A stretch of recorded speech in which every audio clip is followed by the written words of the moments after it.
Alright, let's go. Oh, let's see what is up. Oh, there it is. Instantly, the one and only. 69% positive. Damn, son. Sounds nice. Actually, does sound nice. Almost, mostly positive already. At 69, 70 gonna be mostly positive. So, sup with that. Sup with that. I don't think they care about reviews. They just got like so many people playing that they probably, made the bank anyway. Probably. Yeah, I guess about it, yeah. That's because they nerfed it. I think before you were actually getting 3 concabulators again. If I remember correct or something like that, so it was kind of like a bit OP. Actually, I don't remember. Was it always the broken one? Third one? But yeah, it is kind of nice. It is kind of nice. People would buy anything. I mean, it's the co-op slope also, so... People love that stuff. People love that stuff. It's the mixture, They have the name, they have the brand, they have like the Souls crowd and stuff. A whole bunch of Souls content creators that are constantly, like starved for content. Feels like a bug. Wait, the one that you get the broken one? No, that's intended. That's like they specifically made it that way, so it's not that OP.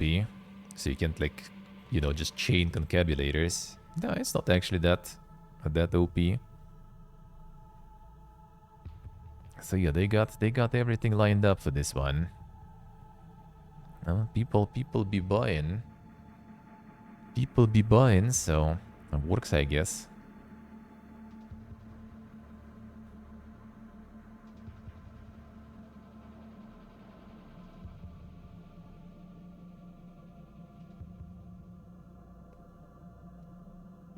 The matchmaking simulator. Some people already made mods for DQ or something, right? How risky is it to use that stuff, though? I wonder. Mods for the multiplayer, for the networking. That doesn't sound like a good idea.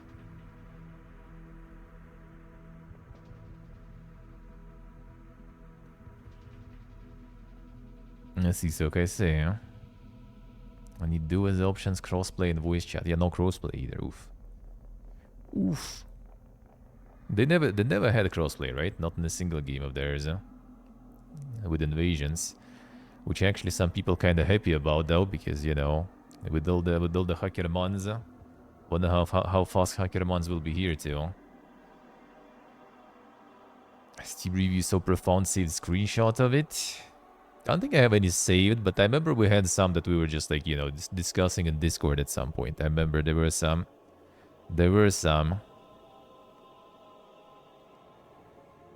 I guess there were some. Hey, juiced hello. You're locking a lot of ways for that price, I see.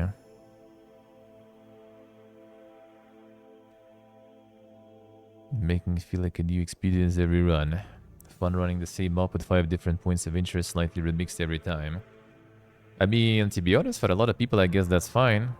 People play the same mobs for ages, in some genres, so I guess they can. Then it's still gonna be live service, right? Anyway, they're gonna get more classes, more mobs, I guess, more bosses. Just buy DLCs, dude. That's it.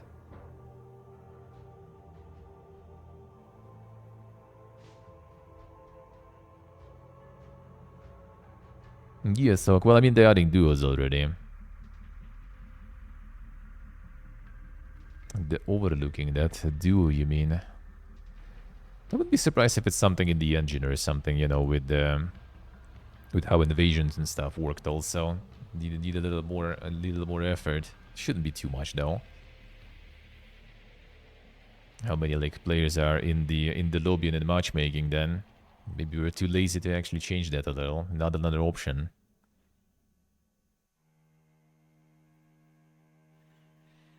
But yeah, not sure about that one. Not sure about that one. Feels kind of like, they decided to ride the hype a little and cash out a bit. Which, I mean, I guess, why not? I'm gonna farm some stonkas and then return back to making the stuff that they usually make. Hopefully, why not? Wait, Sekiro not on sale? Wait, was it was, I think, no? Didn't it just show? Literally somewhere here I just saw it, yeah. 50%, there it is. 50% sale there. Zombies versus Vampires Fest, yeah. Checked yesterday, it wasn't. Maybe just like some new one. Maybe it's not an Activision sale, actually. No, there it is. There it is. It's there.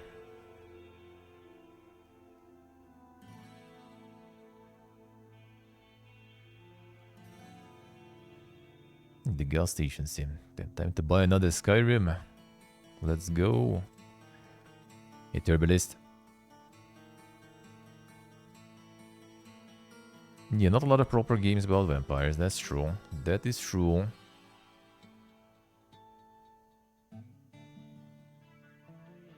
Division with 90% discount. They got me like back in the day with that. I got it for like $1.50. I don't know why. I haven't launched it even ever since then. I believe another than 20% discount. Insane.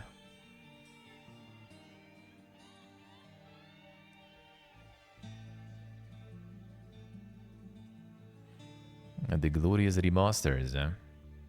Campaign is pretty fun. I played the beta test back in the day. And then after some time it was on sale and I was like, you know, maybe at some point I will find like time and play it. The problem is finding time. That's the main problem with all the games. That's the main problem with all the games. A lot of good stuff there, but the time. Isaac Mac, hello. Don't want the game without New York DLC, I see.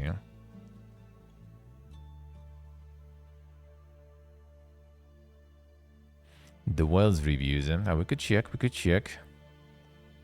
Farm Together 2. Quite the descriptive name. Maybe 42% recent. Wait, why people don't like the update? Is it because performance went to shit even more? Because I do feel like with every update in Wilds, it actually goes worse with performance. Unironically, dude. Like, when it was out, it was bad, but we managed to get some settings done, and it was running fine. And now, without touching settings, with every update, it's worse and worse.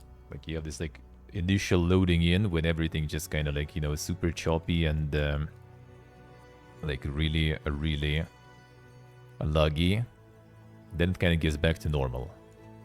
I don't know. Mostly performance. Okay, so they did fuck up the performance, alright. Yeah, it is deserved for sure. But performance is awful.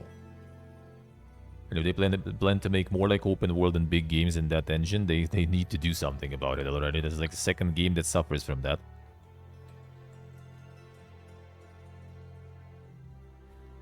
More simulators. Then simulator slope continues. Not even Playway. Insane. I think Playway already has some of their own car dealer simulators.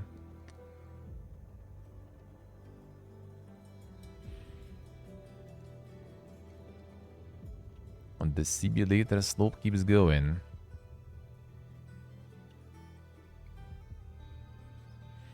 Man, those mini games are like I hate those. You like miss one pixel somewhere and you have like progress 99%. And you need to find where did you miss that pixel that you didn't clean or something.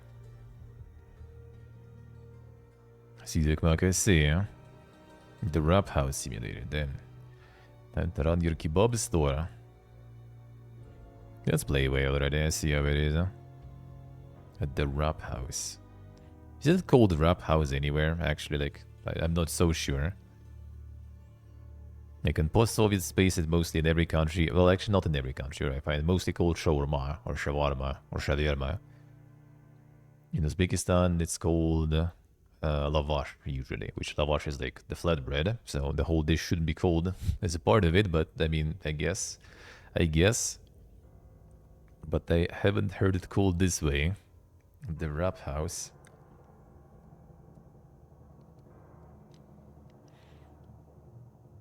Finally realize your dreams. They got the Iran and stuff too. Insane.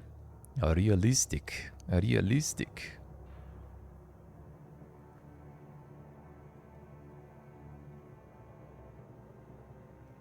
The Gunner Chun. 2.5D top-down roguelike shooter. Set in the base that had been taken over by a revolt of robots. Very short, very descriptive.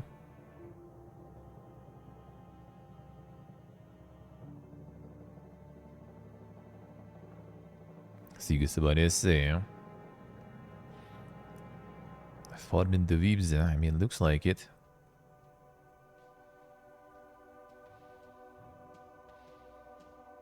Just like make something like this, you know, like very short description, you know. I mean, good gameplay, nothing super innovative, right? And just make it the weeb, and that's it, all good. And then like Ton, you know, make his dink card game very nice and interesting. Can get like pretty much the same amount of reviews anyway. With your effort.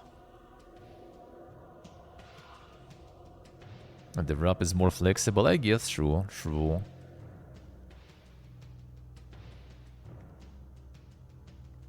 Kinda true. It depends kinda on how, you know, like how it's usually called, the naming conventions. Because they usually like call everything shawarma, pretty much. Like it might be not even like, you know, like doner inside or something, just like some sausages or some stuff. They also gonna call it like shawarma anyway. And that's just how it goes, yeah? Here it's all shawarma, for example. Sometimes they want to go like fancy, they will call it like gyros or something, you know.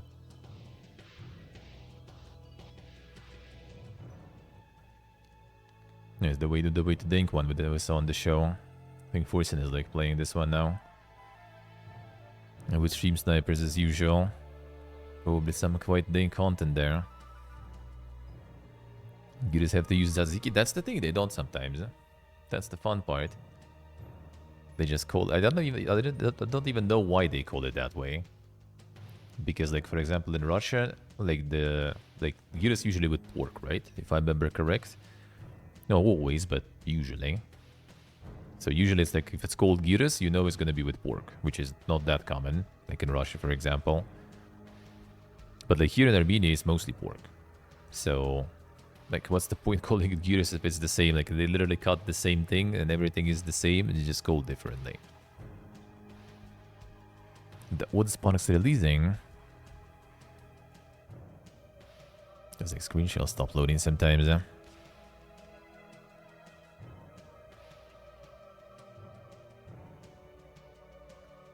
Guilty as soak, yeah. And the social deduction. A massive media team developer then. Oh yeah, that's the automation one, alright, I see. Man, so much automation recently, holy. The whole genre. I see, so I see. Yeah, with fries, alright. How do you call it without fries? Do you have some sort of shawarma there, you know, with like some veggies and stuff? Like for now, what I already like, you know, explored in different countries now, is gonna be most of the time like if it's like actual Turkish, you know, doner, like doner wrap, shawarma. They don't call it shawarma usually I think. How was it called in Georgia, in Turkish places? I think it was just called doner, basically. That one usually had meat, which is beef, I think, mostly. Red sauce and fries. That's it. Like, nothing else.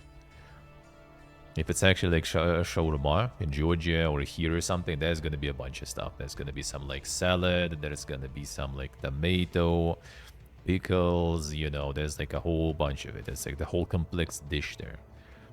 You have like a bunch of veggies. You have meat, and it's all wrapped in the bread. Yes, it's okay. See. The second job, like. I would say second job, like, is kind of like all the simulators. And the simulators are kind of more of a second job, like. This one already was out a while ago. Yeah, why are you still here? Mostly positive now. Drift Master. The guys with insane aggressive marketing campaign. Seen that one also already for a while. No new games again. Ultan needs to go faster. He's like posting screenshots and already making some insane graphics there. Posting stuff in Discord from his new game. Gonna be some insane RTX and shit. Some Call of Tortilla rapper, I see. No, just like most of the countries here is like shawarma most of the time. In Uzbekistan, yeah, lavash. The fun part, they do have shawarma in some places, but it's something else completely. Particular type of seasoning, yeah, I do think so. I do think so. It's actually like back in the day, like in McDonald's, you know, before it pieced out. And I haven't sniped that stuff in other countries. Maybe other countries didn't have that. Like in Russian McDonald's, they used to have a Greek bug. That shit was so good, man. Like the sauce and spices there, like I loved that stuff. It was so good. It was kind of like every year, every second year in summers, they were returning it. And it was so good, man. Loved that. I love that. Still a Blade pre-order already around there. Going top sellers already too. Then the Coobers are preparing, man. Polishing their mods and everything. Getting ready.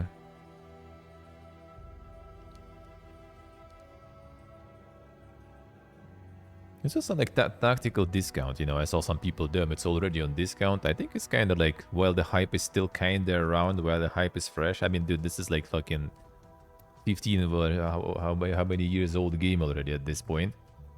Even more, right? Like, you sell it, man. With discount or not, you sell it. Drop the region log. Oh, yeah, actually true. That is actually true. I see it now. Hey, Lydia Mello. How you doing? I see it. Feels good.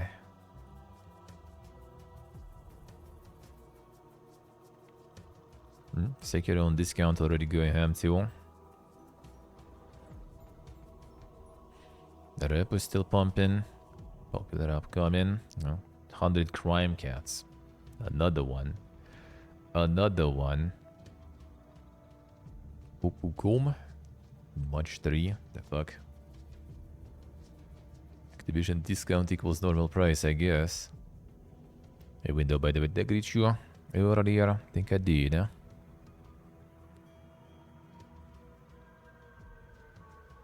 Adventure together. The friend slope. The unknown planet use color switching, match 3 shooting and artifact powers. Then the co-op match 3 already. When the regular one is not enough. Activision actually increased the game price, as I say. Or what a time to be alive. Hiroshima Hex. That sounds familiar, actually. I don't know from where. Playway also. Oh, it's tabletop adaptation. Alright, I see. Post-apocalyptic tactical game. I see, I see. Similar to Silence of the Siren. Not sure.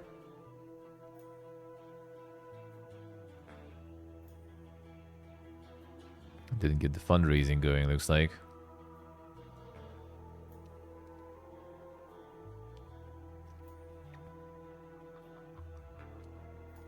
Tabletop adaptations, I feel like, of successful tabletops is also kind of like easy way to do it. Could be Gmod. Like I do remember, but I don't remember where from. Where did they get it from? Don't remember.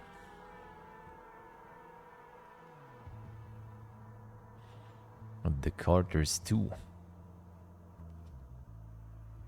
These guys releasing almost at the same time as Garfield card. Damn, son. That's an L.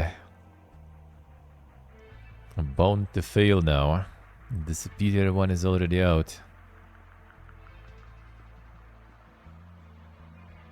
Experience on Steam and Steam Deck.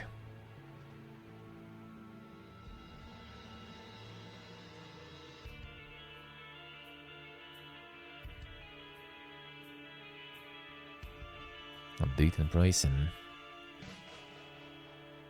Terminal 1. More simulation. The airport building. A light business tycoon game. Had some like airport simulator, I remember. It was kind of alright. Played on stream a while ago though. That was a while ago.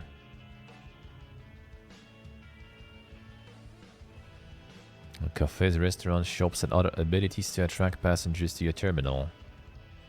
I don't think passengers go to terminals because of restaurants, shops, and other amenities, to be honest. If anything, I would rather not go there for restaurants, shops, and other things because they fucking overpriced in every terminal. I don't think that's how it works. I think you attract them with good flights and stuff, and routes, and then you already try to farm them with your amenities. I think that is the way. Kinda reverse. A Windseer.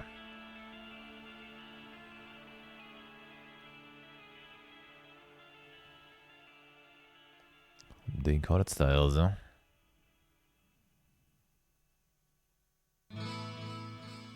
Dark Monster Tamer JRPG.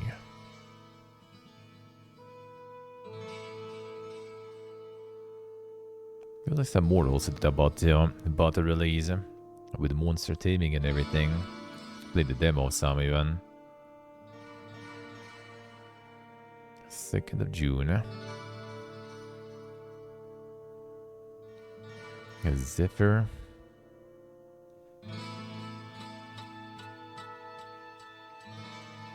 Plays a young thief studying at the guild.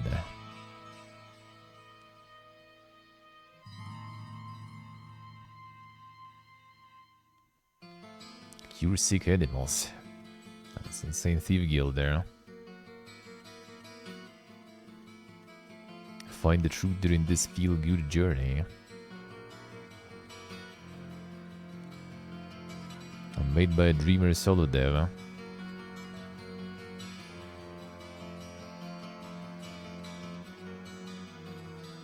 In this cafe.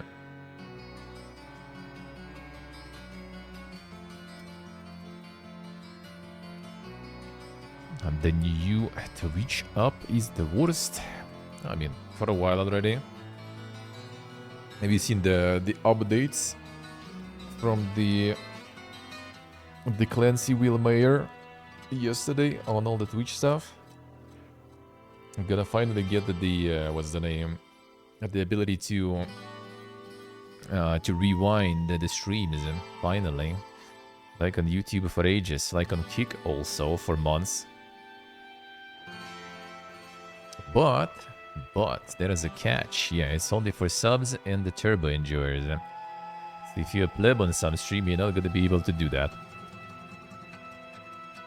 Debatable, I would say. The 6 Samurai update queue, yeah. Gaben, fix your shit.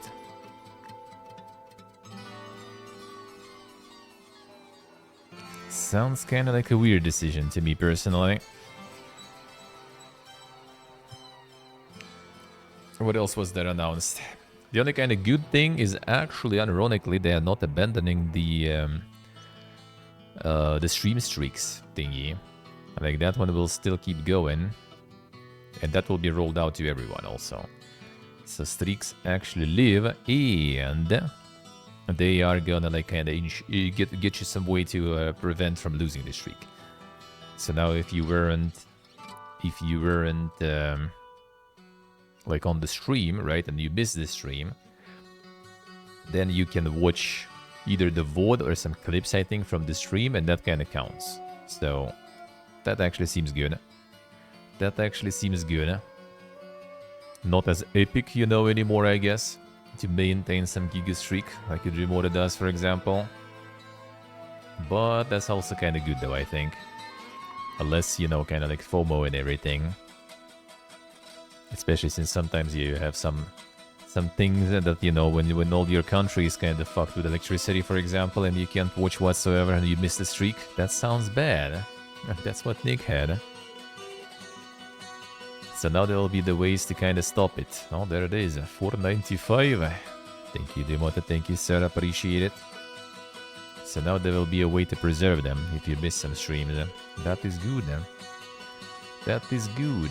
Steam shows games in USD. Well, I mean, depends where you live.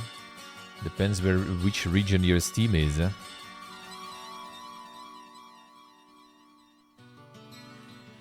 Depends which region you are in. Post-Alpo Builder. Playway also. I see. The seed of quality, man. And some dang cinematics even. On gameplay, dude. This gameplay. Or is it? It is, alright.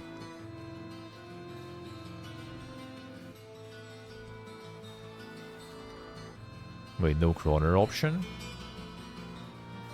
It's supposed to be Croner. Or do you have the Euro? I think it should be Croner there.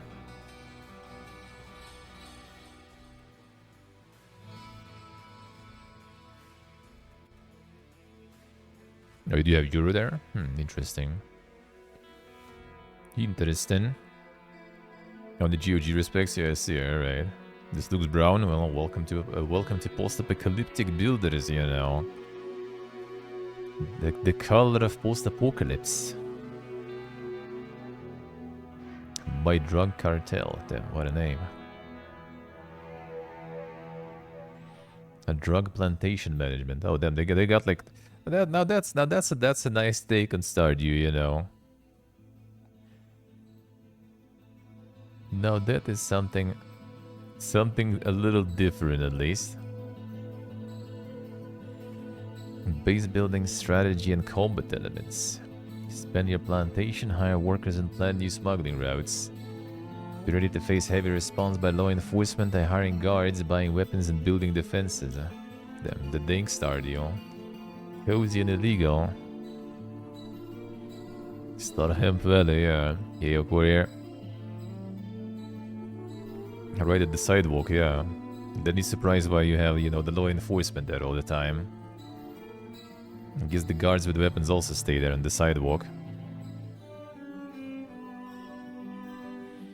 That could be kind of like, the concept is kind of interesting, at least.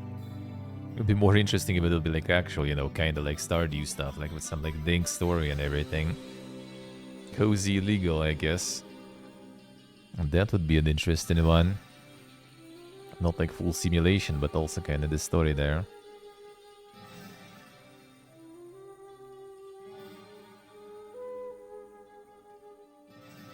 A brawl to the west. Who'd that be? Hilarious Auto Battler.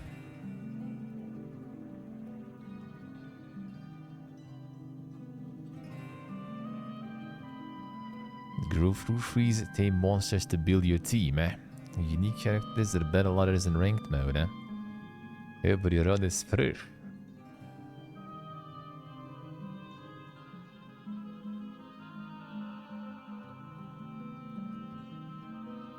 Something art style. Got the demo also. Now let's see any insane hidden gems there. Is it time to show me the same stuff I already seen before? The Tinker Lens, eh?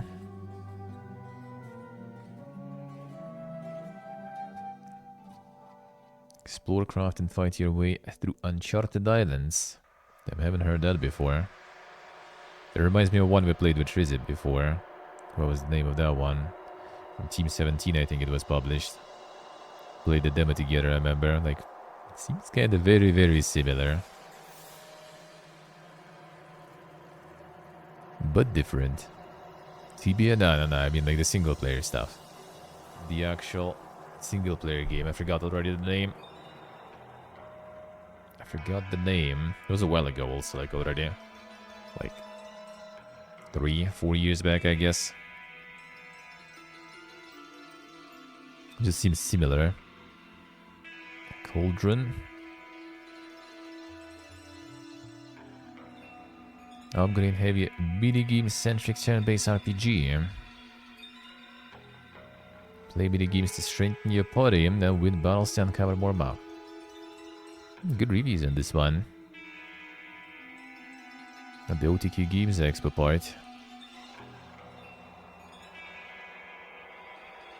Survivalists, true. Yeah, that's how it was called. It was called Survivalists, true.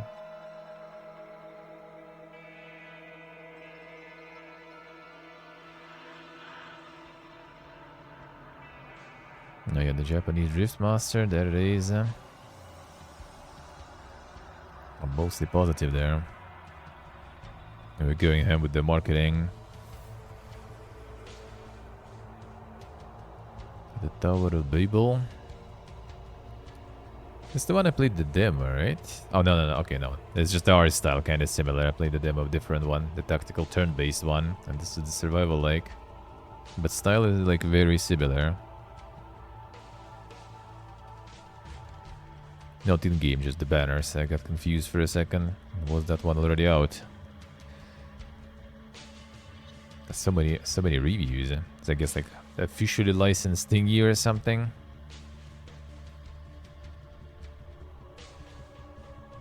No, how are they farming that much?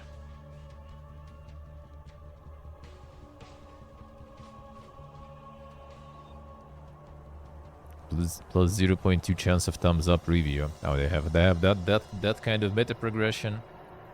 Dude, why are people still doing that stuff? Like if I see that kind of meta progression, I just like quit most of the time.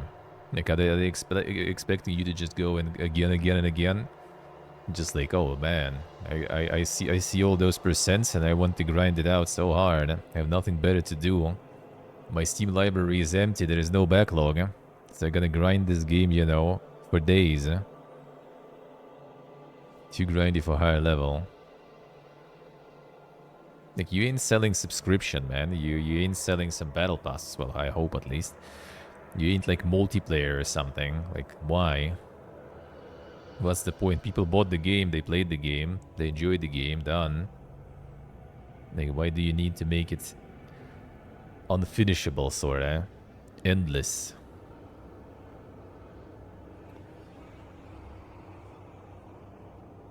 I do not understand.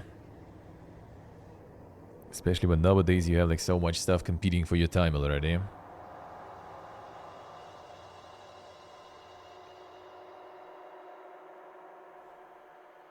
Not to mention it's probably kind of like easier at this point already to just get some like other new survivors likes. Because, you know, they're different completely. Instead of like grinding the same one forever, just like be done with it and move on to somewhere else. Or make it, you know, fun to replay because it's kind of interesting. Hilton. Damn, this Kamazing again. A cooldown's game, for example, you replay with no meta progression or anything. You just replay it because it's fun. It's interesting to try different builds and classes and everything. Like, it doesn't get old for some time because of that. You can just keep playing. And then there is still kind of some moment when you can say that, alright, I'm done. Like when you unlocked all the classes, right? Killed the boss and everything. Except when, yeah, now that there's also like the insane nightmare modes. If you really want to grind it out super hard, then yeah, feel free. But there is still also some moment when you kind of can say that you're done. Alright, 1 second. Lights. There we go. I got him. Got your lights.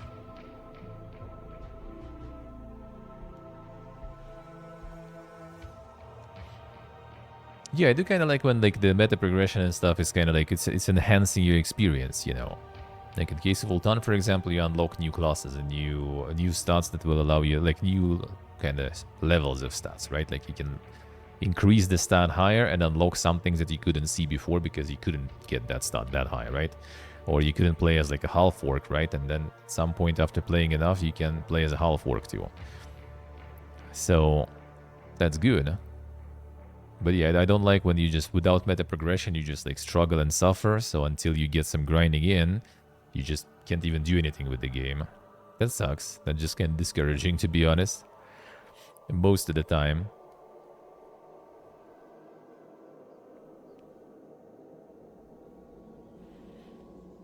Yes, it's like I see. Yeah, plus 5% damage is kind of not it really. Clearly wrong, eh? Clearly wrong. I mean, he's still game devin, so you know, I guess wasn't that wrong. And this one's still pumping. Plus 0.01, now that's gaming, yeah. Yeah, see that stuff and I'm just kind of like, nope. At night after a heavy attack, yeah. Like I see those and it's just kind of like, you're losing interest instantly. You just lose interest in the game after that. Even with the gear and everything sometimes, or like skills and stuff, right? Not just meta progression, but just like skills, for example. You also get that stuff and it's just kind of like, bro, why? Why? Okay, not a survival looks like.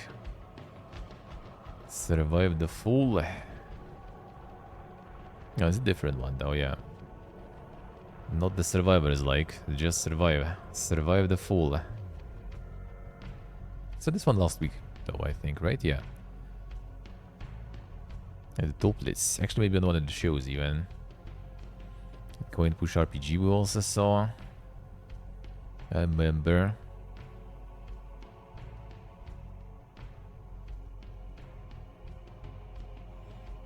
The other rogue also familiar. Yeah, we saw it last week too. Templeton. Release your game faster already. And there is clearly no gaming. Like even keeps recommending the same stuff week after week. And there sure is the vacuum you need to fill. Only 3 years to go. Damn son. Well, you need to go like Kickstarter. You need to get like, you know, get the press release that you have some the alumni of claimers of the Lost Kingdom developers, you know. And get some like janitor from Bethesda also. So you can get like a few million in seed funding. Easy life. Easy life.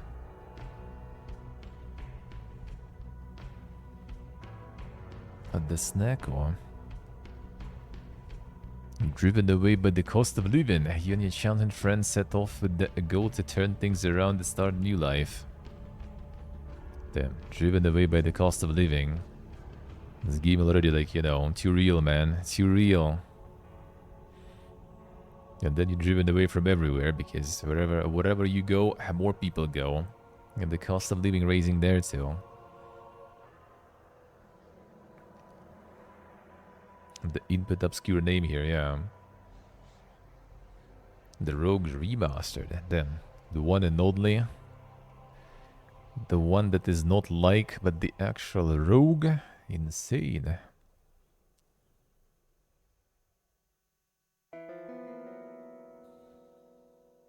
And more farming.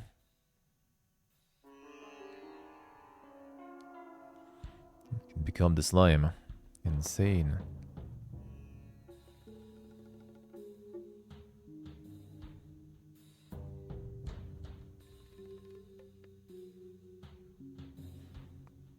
Yeah, more insane farming like. Also transforming in yokai, I guess. Alright. Interesting. Find your soulmate. Oh, there it is. Of course. Roman scout girls, huh? They got their audience there. Not a true roguelike, yeah. Well, I mean, it isn't. It's just rogue, huh? Not even like. Workers and resources, Soviet Republic now with early start. Got the mega DLCs, eh?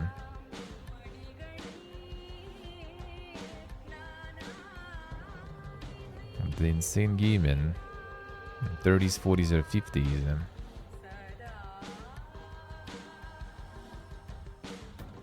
New vehicles. Coal plays more important role. Eh? Additional logistics considerations. Eh? Interesting. Can get even more things stuff going.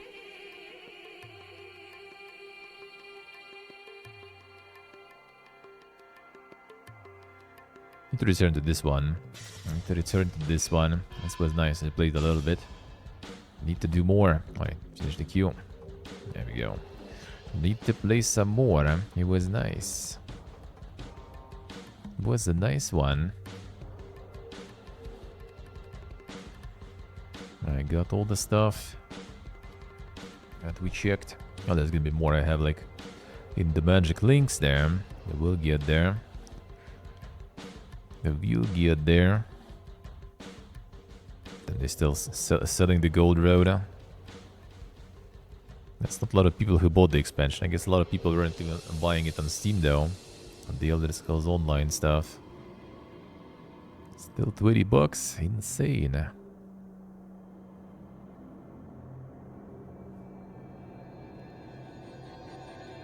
Yeah, so while the recent review is not that good, imagine killing your performance even more. Even more. Got the director's letter even there. Damn son.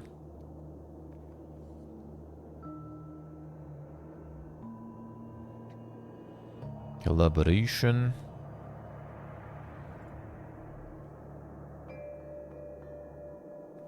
Balance adjustments. Oh yeah, it was this stuff, alright. Quality of life improvements. How about performance improvements, man? Now that would be nice. Game stability improvements. Oh damn, already. Continues to identify stability issues and make improvements where possible. Especially on the Steam version. What about other versions? Which other ones? I guess console stuff? Ongoing process, we aim to make continual progress in this area. Version 1.011 also includes optimization to VRAM usage and fixes to crashes due to insufficient VRAM. Well, I totally didn't see any optimizations and improvements though, let's put it that way. On the other way around, reverse. Gotta do some of the new 8-star guys, but could, huh? Can cross some new stuff from them probably too. So might as well. I got all the big boys there.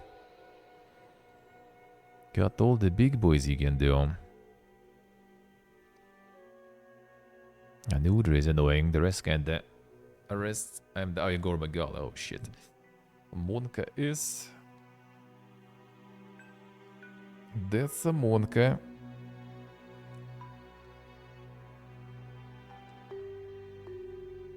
Hey, Johnny. I see. Them somewhere on the staircase. Classic. Yeah, do you drew the most out of these? I see. No, fighting, not really. Like, Udune is probably like my most favorite with bowgun because it's kind of like good attacks to read to do the parry. Like easy to block and nice to parry. I guess after farming the Mega Raidao, I also kind of okay with that one. More or less remember. I guess Jindahad was also alrighty. But the Gormagala is pain.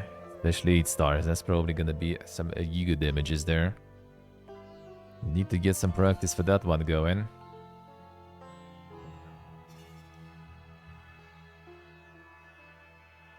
True window, true.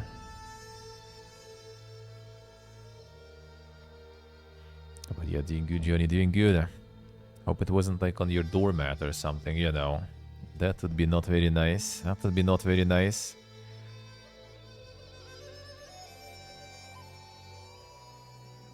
No, we just had like a bunch of Indian guys on our yard. It was like my friend first, and then when we were leaving to the cafe, I also like looking in the window, and there's like 2 Indian dudes just like sitting on our fence, basically. It's pretty tall fence too. Apparently they were playing cricket right outside. When we left, they were playing there. So they constantly had like the ball flying over our fence. So they were just like climbing to find the ball there. I guess like local students studying in the university here.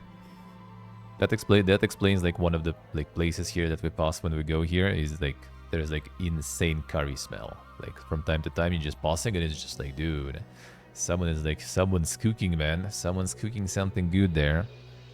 That explains.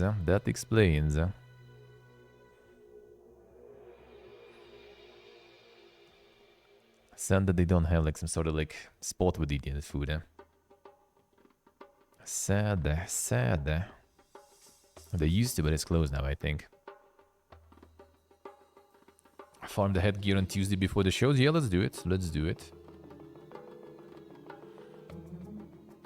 Oh, there was the electrocuted dead red before. Damn, Journey. Feels bad, man. The classic apartment blocks, man. Always something. Always something.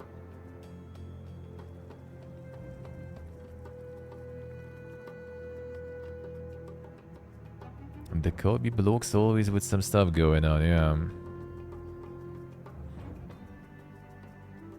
And some like... Back in the day, some like... completely high and wasted neighbor, for example, sleeping under the door, so I couldn't go outside the school. But blocking the door pretty much, they're just sleeping. Took some time to wake him up there. It is always some adventures, huh? Always some adventures there. Alright, 1 second, go to the bathroom and let's get to the news part. 1 moment.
Right. Go.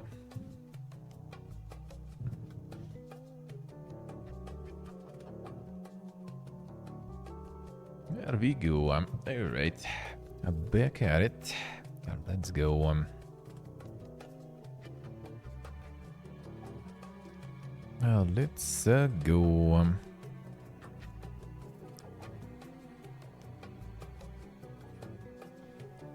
Let's get to the sub-dink news. Assassin's Creed Shadows, a latest update, adds in collabs with Dead by Daylight and Balatro of all things. That sounds like some interesting collabs for Assassin's Creed, really. Did they fit that in even?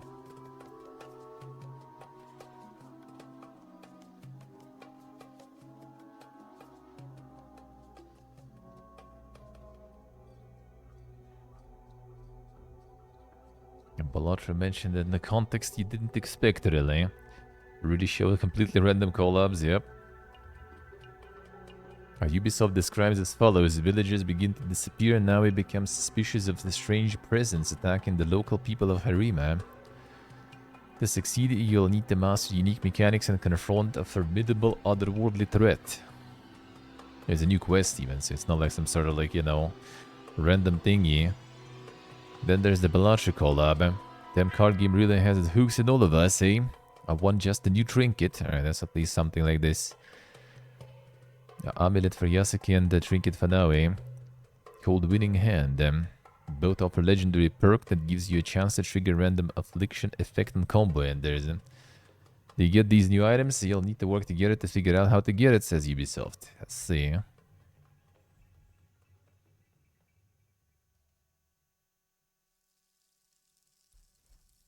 Gonna get it in reverse too, probably. Even though I think they already had some collabs though in Dead by Daylight and then Balatro with Assassin's Creed also, I think. Maybe. You should forget about City Skyline 2 Bridges and Ports expansion for a while because it's been delayed again. Which, I mean, I think kinda makes sense though, right? Because game is probably still not in the best state to pump the DLCs for it still, I would say. Paid DLCs especially. Yep, still seems like in a really bad spot.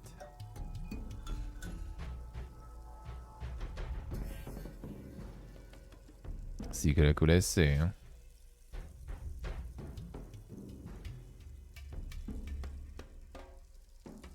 Well, I mean, they do still have a bunch, I guess, alright. The Deluxe Relax Station. The Anniversary Patch. Damn, already. Free patch and updated plans. Then, imagine free patches, man. In current economy. Who would have thought?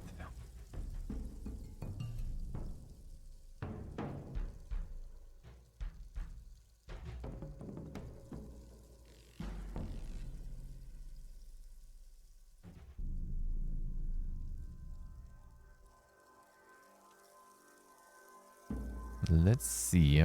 The expansion not polished as it can be. Well, I mean, the whole game is not polished as it can be.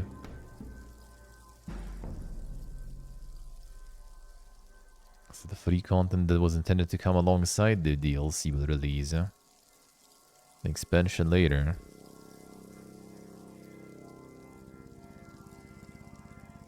No, this is not technically early access, I guess, so, you know. They can do it, but yeah. Doesn't sound like a good idea when your game is, like, not in the best spot. 5 years to get a handful of new bridges, yeah. If it wasn't for City Skylines, one game would be mostly positive, really? Think so? Think so. I mean, it's still, like, mostly because of all the issues that the game... That, like, I mean, I'm not sure. I kind of doubt they did iron out every issue that was there. It's, like, it's not about the content, really. Fix and improve it substantially.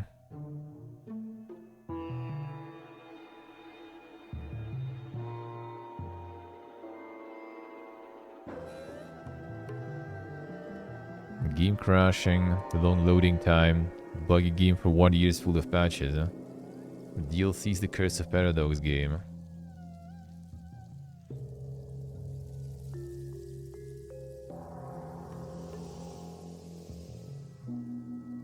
That runs like a toaster on fire.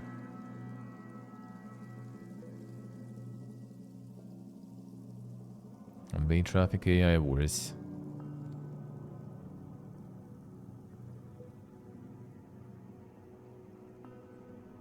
Actually more unstable than the day it came out.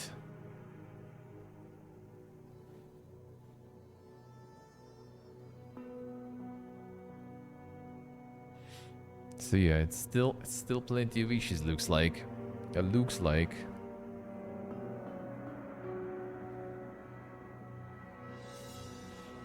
Like some people you can see that they go like, you know, stripping the features of the first game, you know, first game better, but yeah, like a lot of people so far kind of, from the looks of it, kind of most people are commenting mostly on the issues that the game has, huh? Still more than 100 hours played, yeah. Yeah, I mean, it's still like, despite the issues, it still was kinda alright. Like my friend also played back then. It was a buggy mess and everything. But he still did play it for some time at least.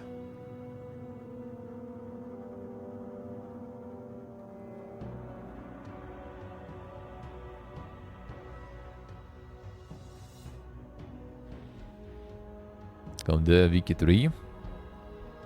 I think it was like on Humble or something, or something like that, and someone sent me the key. I think I might be wrong, but I think so. Yeah, I also didn't know, sorta. Yeah, I think I got some key sent. The decade. Explore alternate paths, discover how its ideas develop, distort, and disappear. Seed new movements, destroy others, subvert the rise and fall of empires, art, ideologies, and individuals in this narrative adventure game. Some dang stuff.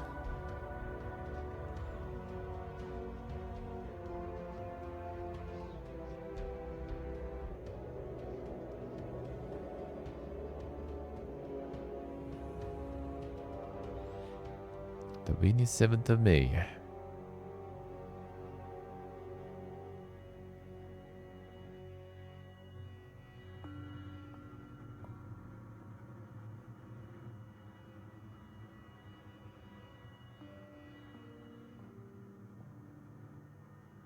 The insane way to think game, man.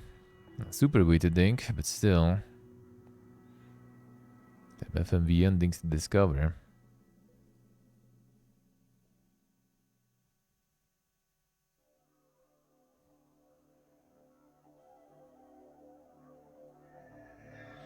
A lot of endurers. A lot of endurers.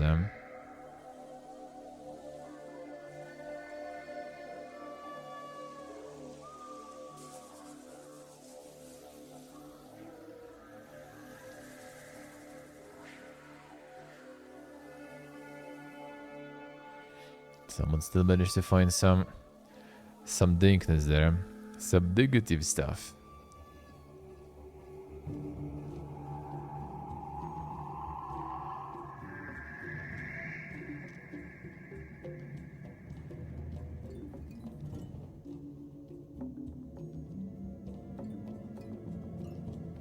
Load does live to its strong concept, the road is finished, but the side attractions are lacking. And with one review, someone really wanted it. Someone really wanted to ride that there.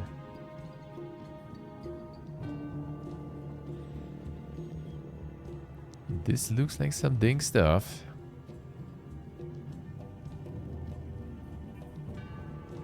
It might be interesting. Oh yeah. The Winnie's Hole, huh?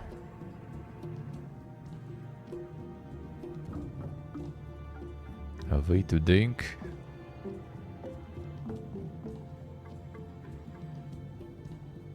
A Winnie new adventure. From within, play as a virus in his body and mind.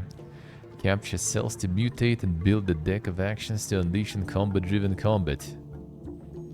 The genre blending roguelite with a dark yet charming story. Embrace discomfort, sometimes we can't help being seen as a monster. What a take on the video, poo. Insane.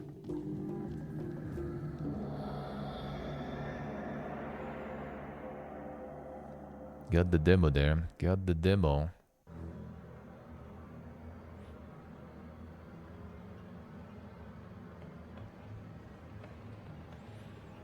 And mutate and evolve, eh?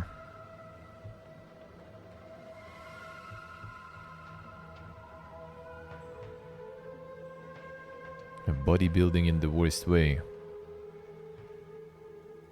Could be different kind of game with this name, yep. I also was like, not sure about this one when I just saw the name.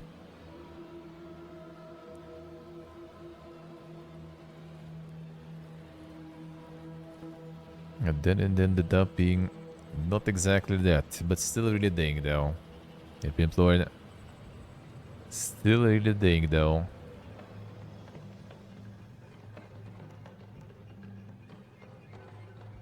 A WRC Games rally behind a new publisher, weeks after being dumped by EA. Going back to an old flame. So the rally gonna be saved, eh? Have already found a new partner in Naken. French publishers promising a complete reboot of the Rally game series and have exclusive rights on the grubby wheel spinners until at least 2032. Isn't the first time publisher has stewardship of the WRC either, so it all kinda makes sense. A new agreement with WRC promoter for the publishing of games based on FIA World Rally Championship. The agreement covers development and publishing of official WRC games and esports competitions, granting Naken exclusive rights for PC and consoles for 6 seasons from 27 to 32. I mean, the Naken simulators actually usually don't really look that great, let's put it that way. They do the, what's the name, Tour de France one, some other things, and they look kinda dog, to be honest, so... I mean, we'll see, I guess. Considering they just kind of got the franchise and they still, you know, need to develop all that, I am not sure how that will go in the end.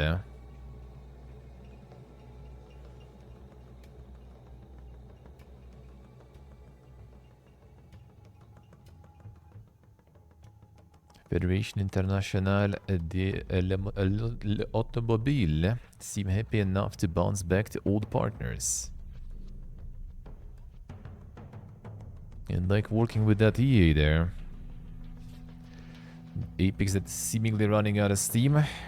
Well, I mean, to be honest, I think they may be even letting it run out of steam, you know. It might also be the case that, you know, the source engine becomes a little bit of a pain to work with nowadays. And they may be considering like doing something else now. And maybe porting it to another engine, maybe making like, I don't know, some Apex Legends 2 or something. And maybe a new source, maybe on like some other engine.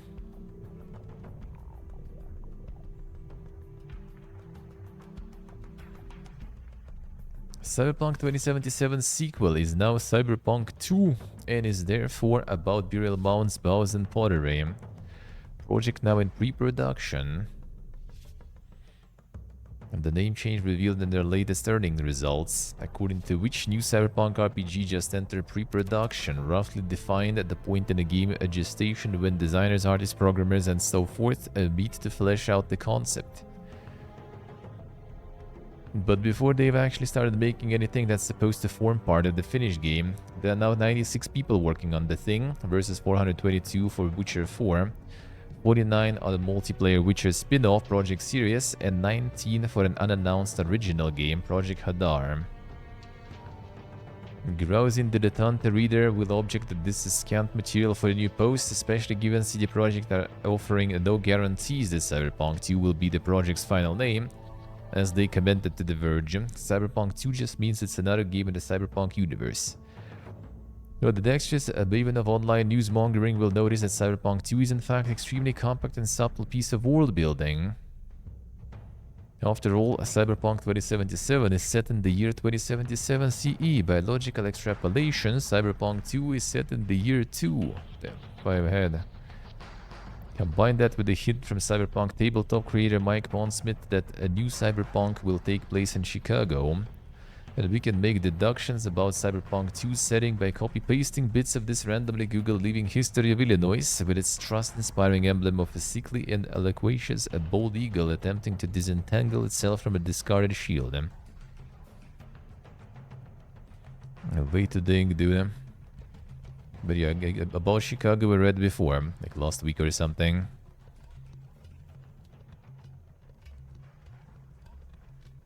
I wonder if it's gonna be like actual sequel and everything. Like, will they like pick some sort of ending as like Kanan and like what they gonna even do? I get the Keanu on board again.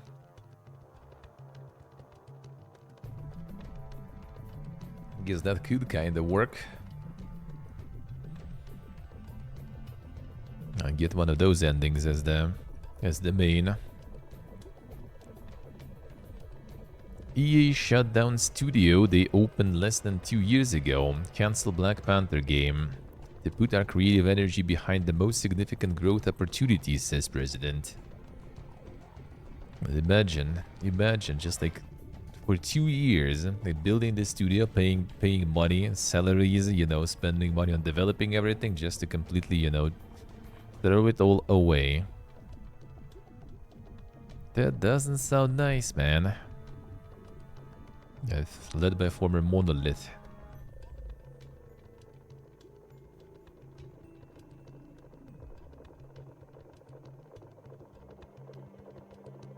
Both EA's mobile and central teams will see an unconfirmed number of layoffs, understood by IGN to be less than 300 workers laid off in April. Decisions are hard, affect people we worked with and learned from and share real moments with them. Doing everything we can to support them, including finding opportunities within EA where we had success helping people land the new roles. Find affected workers other roles within the company, internal placement programs. Partnership with Marvel remains strong and our multi-title long-term collaboration continues. EA would be focusing on Battlefield, Sims, Skate, and Apex Legends going forward. Yeah, that ain't that much. That ain't that much. Employees were left upset and confused at the return to office mandate earlier this month.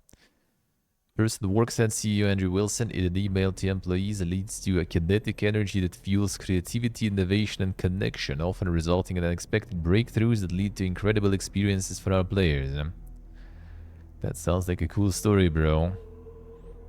Sounds like a cool story. Enough, I say. I thought that's the standard state of things, though.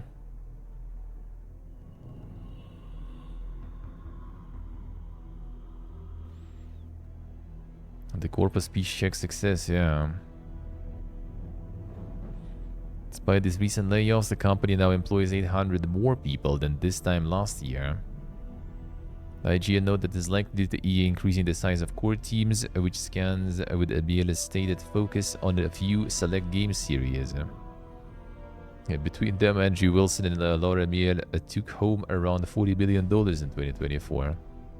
Well, I mean, you know, gonna get yourself some bonuses for sorting out the struggles of the company and laying people off.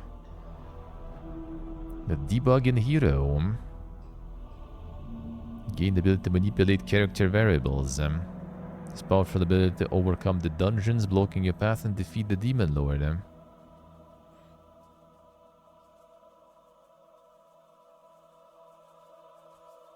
Changing the enemy stats.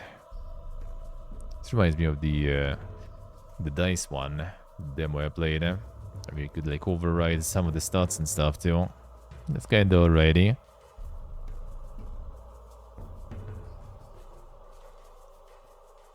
Pumping the Sims DLCs. Well, looks like that's what they're pretty much gonna do. Looks like that's pretty much part of the things they're gonna do there. Gonna get the Sims going. And other live services,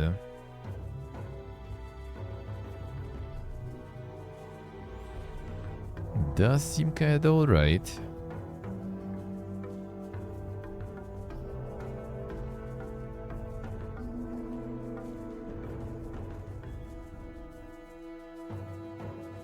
Making you skate, is that really such a cash cow? I mean, they're already like doing some interesting things with that. What was like found out recently about the Skittles monetization and stuff. They're gonna try to farm that. You did have kind of like the meme status, but I'm not sure if it's like the kind of meme status that would transfer into sales that well. Like if they would make it faster, then maybe. But they're taking their sweet time, so at this point already meme kind of died. You know, like the skate meme. When it was actually announced that it's in the making, everyone just kind of, well, yeah, like no point talking and memeing about it anymore. It's actually being made. They'd release it faster. That would be better. Yeah, the nebulous fleet command. That one I kinda maybe will be checking. Maybe. Maybe I would check it. And maybe I would. Yeah, when it's gonna release or something. Probably. Probably is the Hooded Horseman again. The Hooded Horseman again. Strikes back. Maybe with 1.0. Maybe. That seems like something Hello probably would go ahead with though. With all the space stuff. With all the space stuff. 3 years in early access. Yep. For a while. But it do be like, you know, it's really, really like massive in terms of scope. It's gonna be one of those you get and you can just like dump a lot of time into it. With all the like depth and everything in this one, it's insane. The bundle, yep, the Hooded Horse bundle. That's like the whole bundle, 17 items there. All the games. And then there is only sci-fi one. I mean, to be honest, Hooded Horse has like a really dank like taste in terms of like games and stuff. Like, you know what you're getting. You know what you're getting there. Well, they do pick them pretty good. I mean, they the Nine Kings. I'm like addicted to that shit for a while already.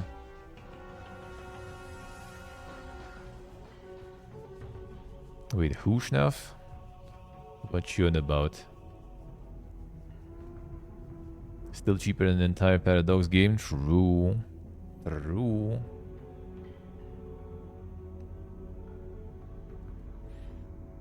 That is not false. Ah, dude, already again. Wait, you're supposed to reconnect automatically. One moment. This fucking Wi-Fi is cursed, man. Connect automatically, yes. Please connect automatically. You're the one dies. All of a sudden.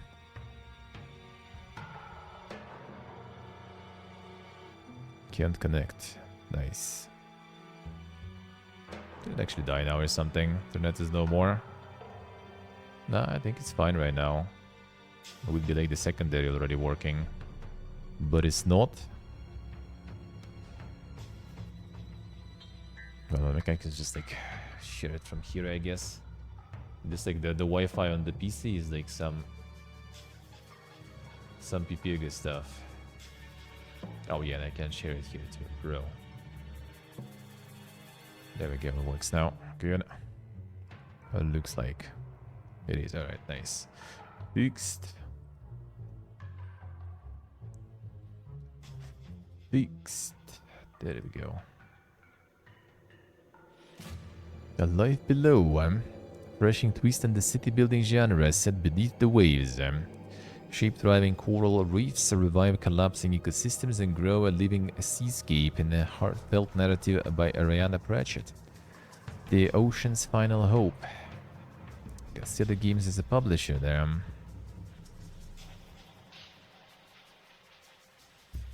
So the insane city building here and how actually?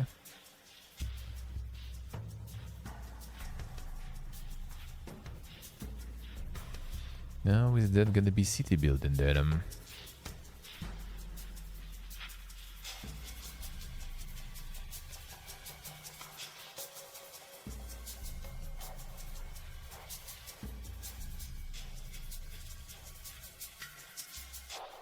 Revive the collapsing ecosystems.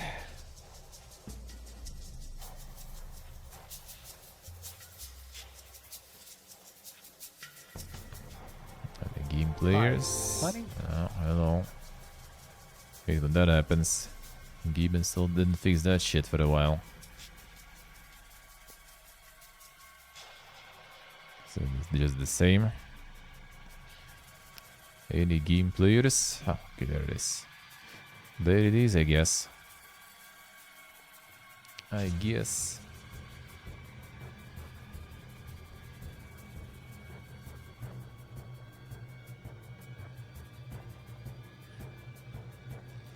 Oh, the cute stuff. I mean, it seems like.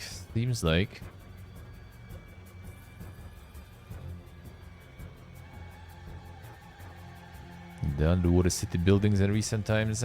There were some, but like, not all of them were good, I guess. Let's put it that way. And still kinda, I would say, not that many. Compared to like space and some other ones. They could use some more. They could use some more.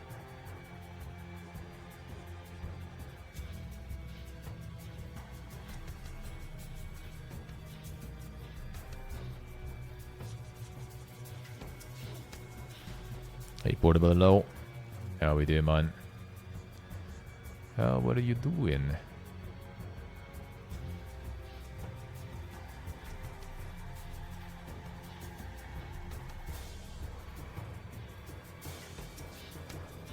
Some big stuff already going on. Check all the different resources.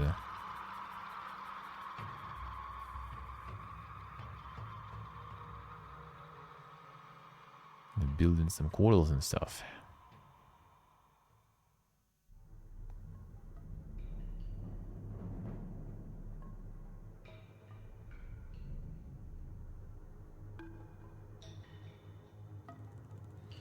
This resources. It's like an overlay, I guess you can remove or something. Otherwise, it seems kind of a little too dank. Otherwise, it seems a little too dank there.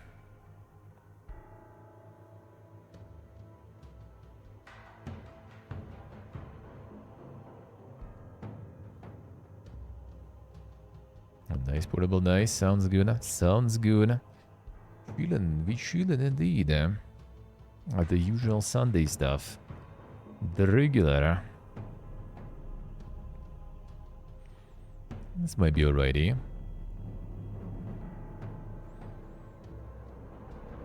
I'll reschedule those sailing lessons as Mountain Blade 2 Bannerlord's War Sales DLC has been delayed. Won't be ready by the originally planned release date of June 17th. Currently slated for a slightly less specific fall/autumn release window later this year. They're not even actual date.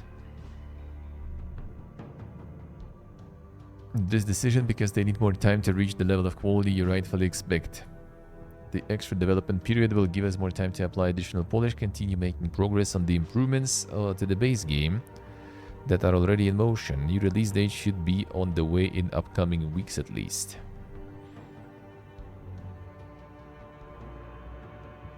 More delays. The autumn became more free now. People can delay into autumn. No more GTA risks. I might as well delay some. The Dandelion Void. Jungle choke corridors of a derelict ark. Adrift between the stars. Construct shelters and loot powerful artifacts from the skeletal remains of your starfaring ancestors. Never let your guard down because the jungle is alive and hostile. The murdering dandelions. The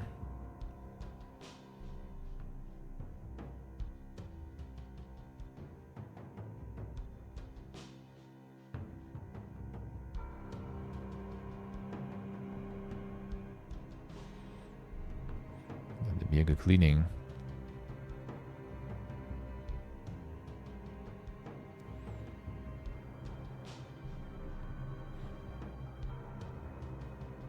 All that cleaning just to be consumed by some plant. Feels bad, man.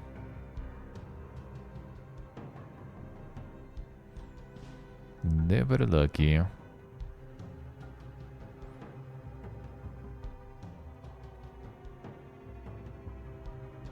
Cut through jungle corridors, pry open long sealed bulkhead doors, touch up rotted spacesuits, stockpile for the next cold snap. The jungle is alive.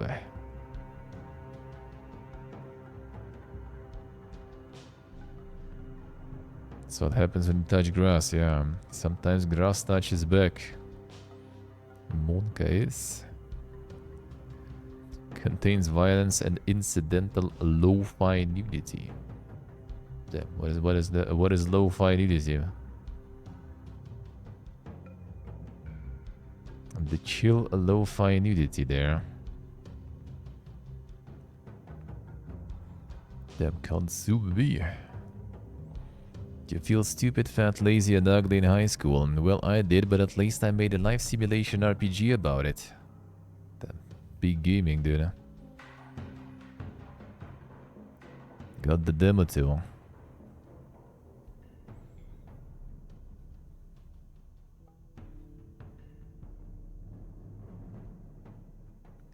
Can relive your years in school then.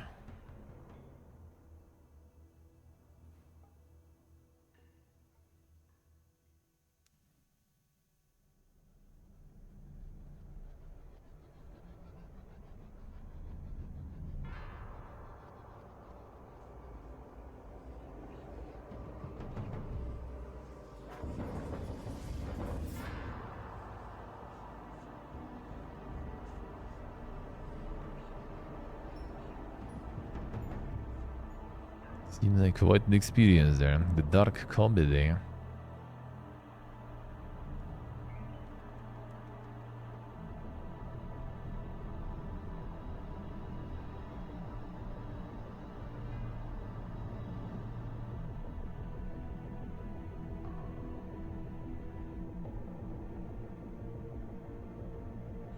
Sure seems like an experience there. Sure seems like an experience.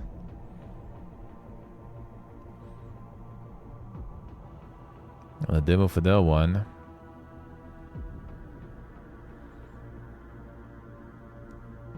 A ding stuff indeed.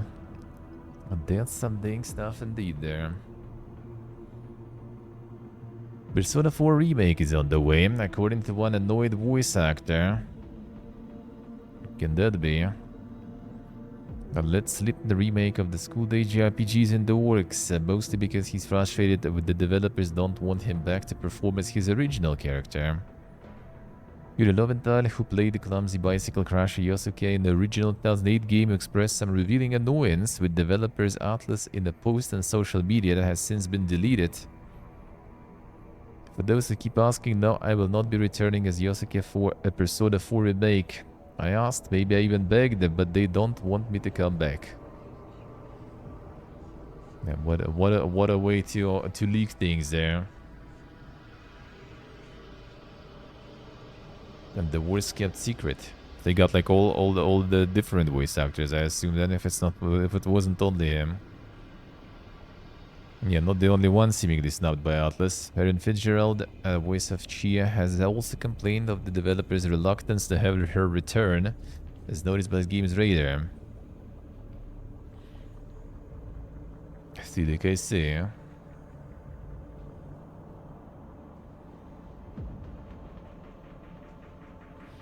Games but all way too long, I see. Have not been asked to reprise my role as Chie Satonaka in the Persona 4 remake. I'm blessed to have recorded as many Persona 4 games as I did playing her.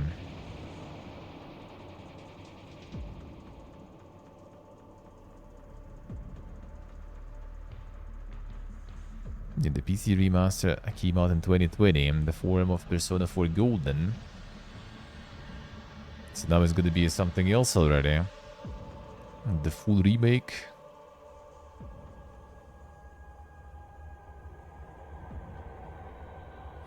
Sub 100 hours is rushing through Persona game, I say. The first three don't exist. Oh, they got the third one, didn't they? Didn't they the third one?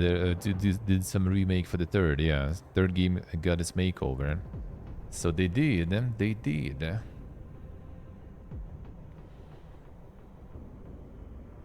They did actually redo that stuff. The second and everything, not really though, I guess. Lot of those playing this. How's why? How so? Become insane. This one I might play, yeah. Fire Squid, so I might. See, Doctrine and preach across medieval Italy and is in this real-time strategy roguelike. Gotta diverse cast of followers, venture out to convince and convert new believers, conquer towns and strive to become a saint in your lifetime, or die trying. Can't check this one. Steve, how did I say? Huh?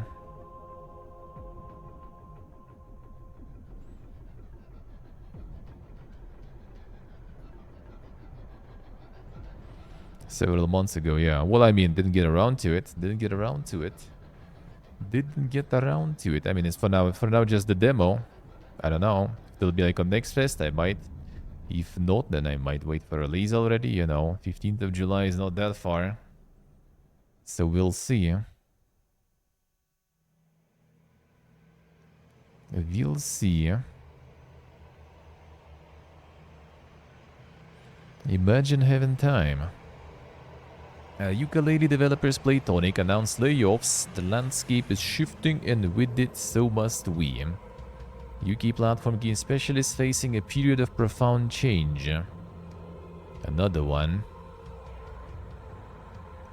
Seen in recent years how the games industry has been changing, resulting in studio after studio finding themselves in situations where to continue to exist stage must make painful decisions. Decisions that impact the lives of so many individual talented developers. This isn't a reflection of anyone's talent or dedication. The people leaving have poured so much heart, creativity, and care into everything we do. You're hiring yourself, your company is hiring, or you know someone that is hiring. These are some of the best artists, designers, producers, and writers you could have on your team.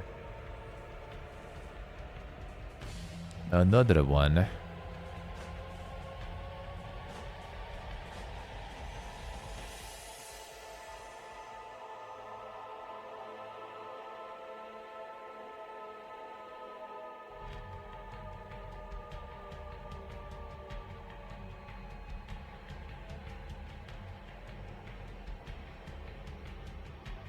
Yeah, 10-cent minority stake even there. Son.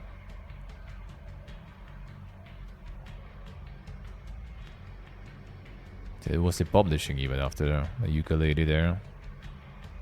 Nothing else. Cliffhanger's Black Panther game reportedly would have built upon the famously patented Nemesis system. He is my personal nemesis. Well, yeah, they got the Monolith guy on board there.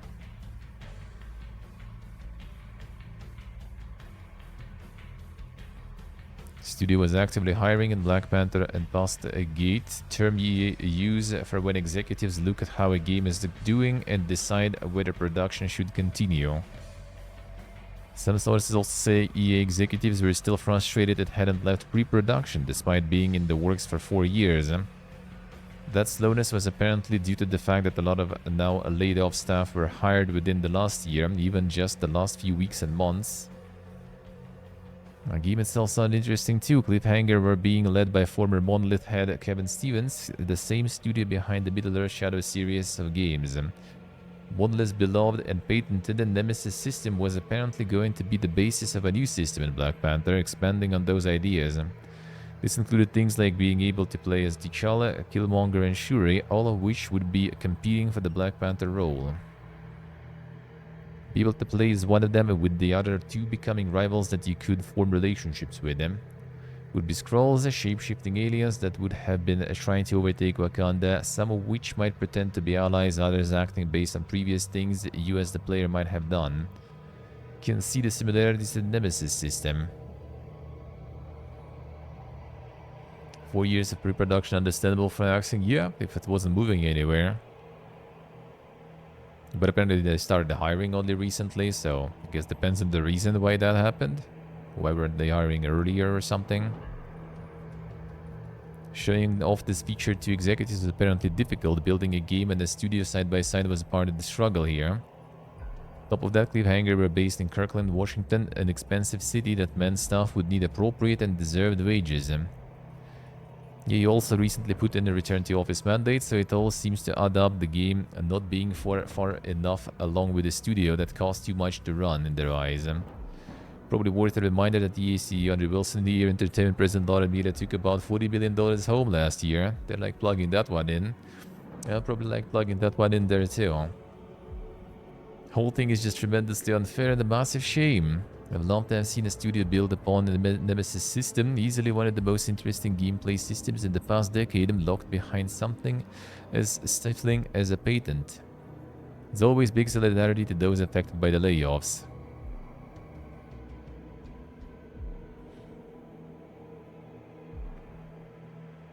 And the Nemesis system would be kinda nice though. That would be kinda nice. Sucks that he is like behind the patent and stuff, so will we even see something with that? That's the real question. Will we even see something like that? That was like a little drop. That was a bit of a drop there. Let's switch to the emergency there. Yeah, looks like it. A little bit. That was some weird one. That was some weird one for a second. Just a bit though. Should be fine. Power went out there. Well, I mean, that still would work. Still would work. You know, if power goes out, there's gonna be no light, then the camera will freeze. Yeah, the screen, I guess, also gonna be the rip. But everything else should be working though still. See, like internet disconnecting. Yeah, probably. The lines are gone. Or some other stuff. But my failover actually works at least, so. The good, eh? The kinda good, eh? Need to fix the lights again. It'd be nice to connect them to some other device then, but like, bro, so annoying, bro. Lights a fiesta, man. I lose the control over them. They should be on the same network, and they are. But because you're on Ethernet, PC on the Ethernet, and lights and Wi-Fi, for some reason sometimes it doesn't seem to find until you turn the Wi-Fi on the PC also. Then you can find them, add the lights, then disconnect Wi-Fi and it all works. But sometimes it can't find it anyway though. Such a fucking PPG thing, eh?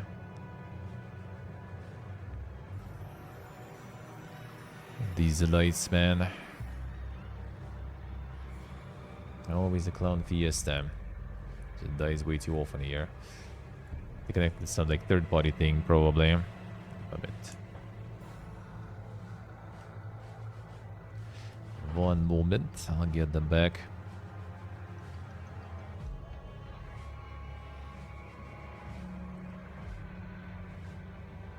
I can't even like share the hotspot from my laptop sometimes. It would be nice to add it to this one, but we'll see.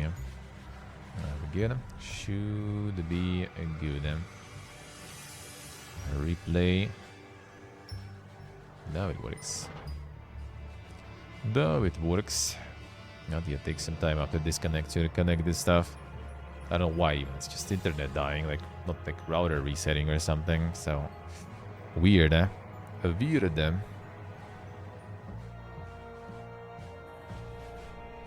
ZeniMax QA workers have reached a tentative contract agreement with Microsoft, paving the way for better wages and more.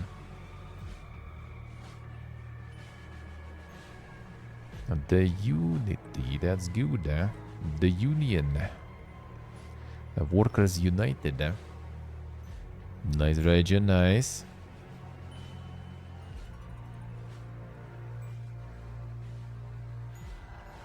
Bargaining with Microsoft. Union was preparing potentially strike against Microsoft, but now it seems like this may be avoided.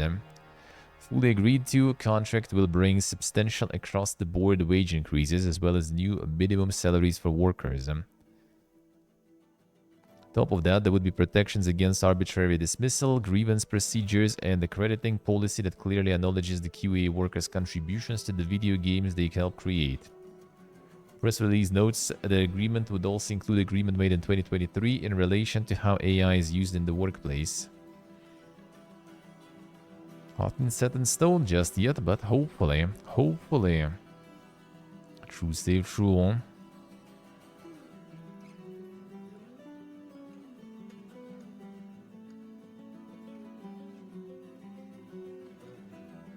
Titanfall's first expansion takes you to a wicked new island when it arrives next week. There it is. The DLC already. They be pumping, man. The island that is called Midsummer Island. A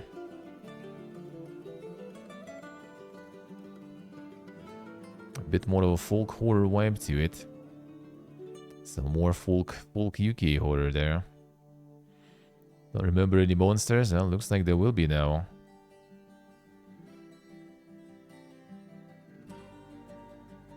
The island is close to the wind-scale atom plant, and as a result, the levels of infection in both the people and the environment are higher than on the mainland.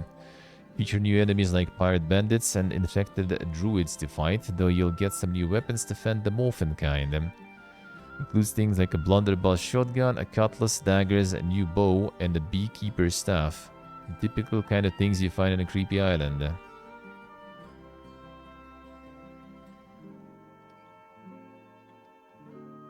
Some new storylines can lead to new endings in the base game, actually, huh? No details on what those are, obviously, but I suppose the joy of experiencing things for the first time is just that. A release date June 3rd, and a few days away. They just kind of like, you know, okay, it went good. How about we real quick make a DLC? And by that I mean actually real quick, because when we were playing it like a few months ago, basically, already DLC coming right up. I mean, why not? Get a farm the success.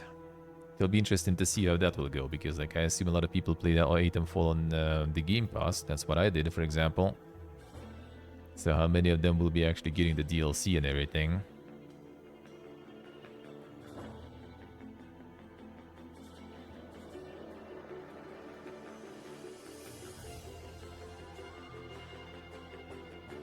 So we'll see. I'm not sure I'm gonna be returning to that one again because of Game Pass, right? So buying all that and the DLC, yeah, not really.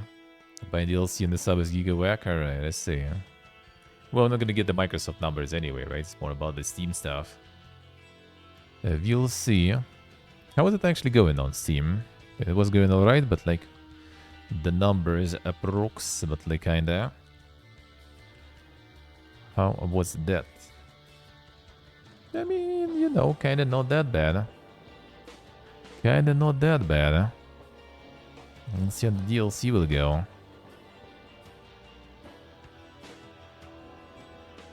Did have its flaws, but was actually nice though.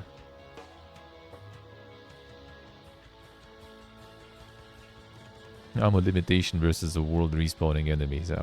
Just remember that stuff. Oof. That was indeed pretty painful.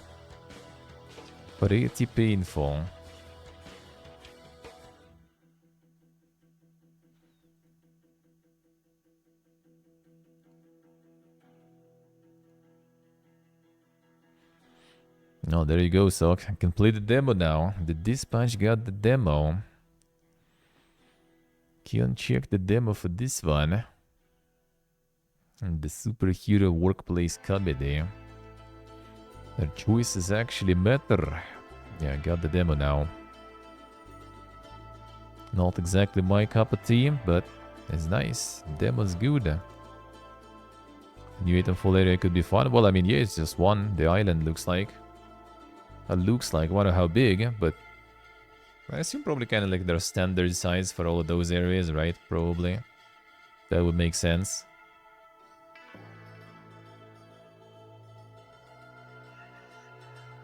A bit more horror themed, let's see. I'll be featured in the next best, I see. Well, I usually not really into that kind of games, so I'm not sure if I'm gonna be doing that one on next fest, but I mean, we'll see. You never know. Probably gonna have plenty of other things to play though. Games Workshop employees to receive £20 million bonus. Payment given in recognition of staff's contributions following strong financial results. I mean, that's a W. I respect that.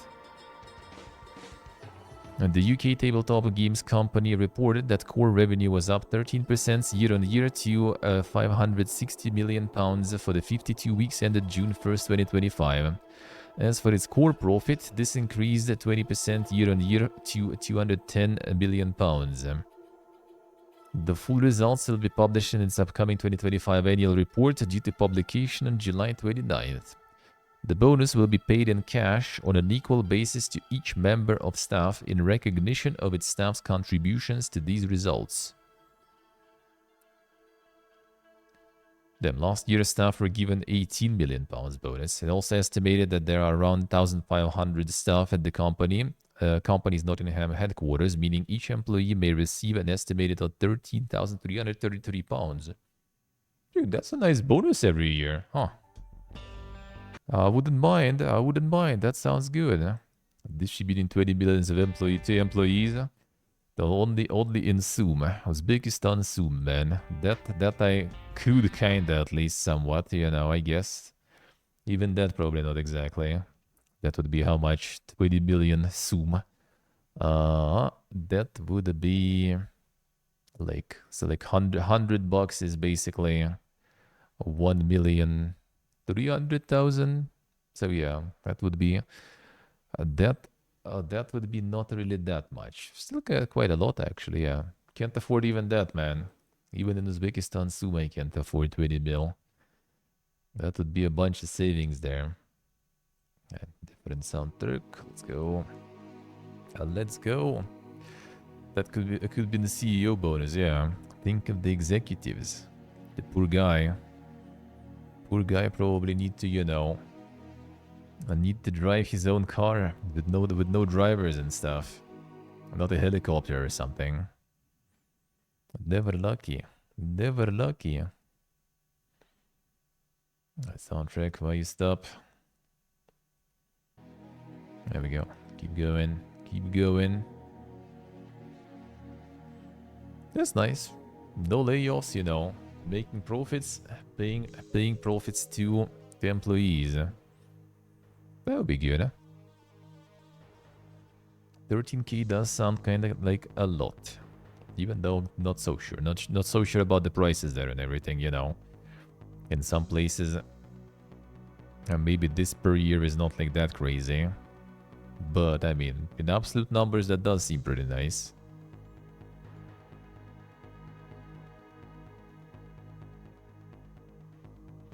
Fantasy Life I, the girl who steals time, sells 500,000 units in 3 days. The latest installment in Level 5 Fantasy Life franchise launched May 21st. I still have like no idea what the fuck is this exactly, but well, I guess people love that stuff, so... And then did sell pretty well. The cute people talking about, you know, no one likes those like cozy games and stuff. And no one likes these like shitty graphics, gonna make everything super realistic and stuff. Not really. You can sell anything if it's good, huh? Basically.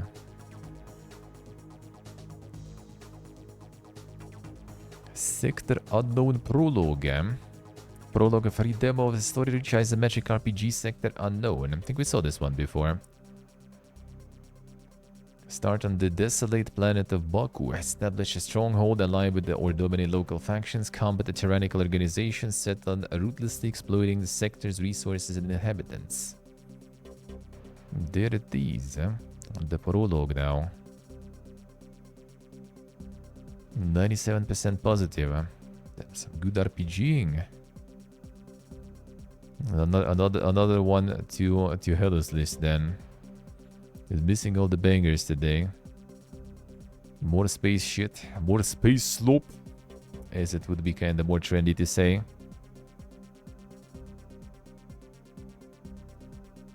Hidden Pass. I got the playtest going. The course in tactical narrative-driven roguelite RPG. Become a wanderer, explorer, warrior, a leader, and tactician all in one. A team of skyfaring heroes wield techno-magical devices and construct automatons as you explore Sky Island's rich in secrets and dangers.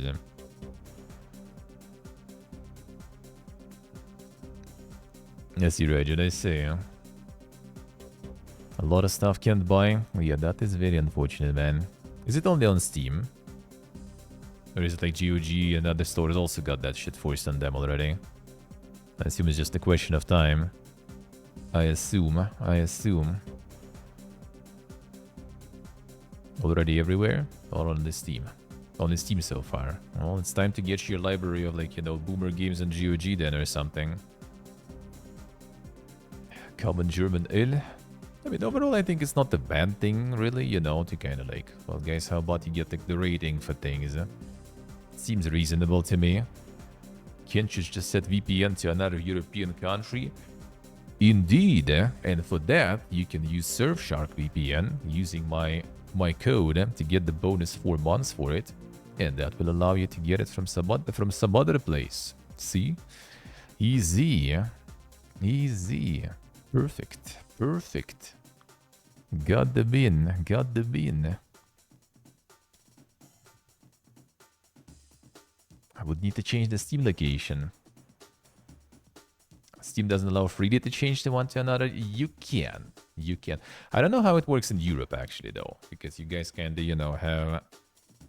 yeah, Slavic do be using the Surfshark VPN. Feels good. And thanks, Slavic, for getting that. Slavic basically kind of like, you know, actually was a part of the reason they extended the partnership. Because, you know, there was some actual sales. Feels good, man. People actually using it. So they continue that sponsorship. Feels good, man. Set it to somewhere else. I don't know how it works in Europe, actually. Like, I know how it works for me, right? So I moved to Armenia and got the Armenian bank card. And that's it. Like, you pretty much, all you need to do is have... like, location doesn't even matter, I think, really. You just need, like, the payment method of the country you are switching to. So, since I have a bank here and everything, I literally just, like, bought the game with my new card from Armenia, and it just changed the region to Armenia. That's it. And you can do it kind of freely, like, once per 6 months, I think, or something. So...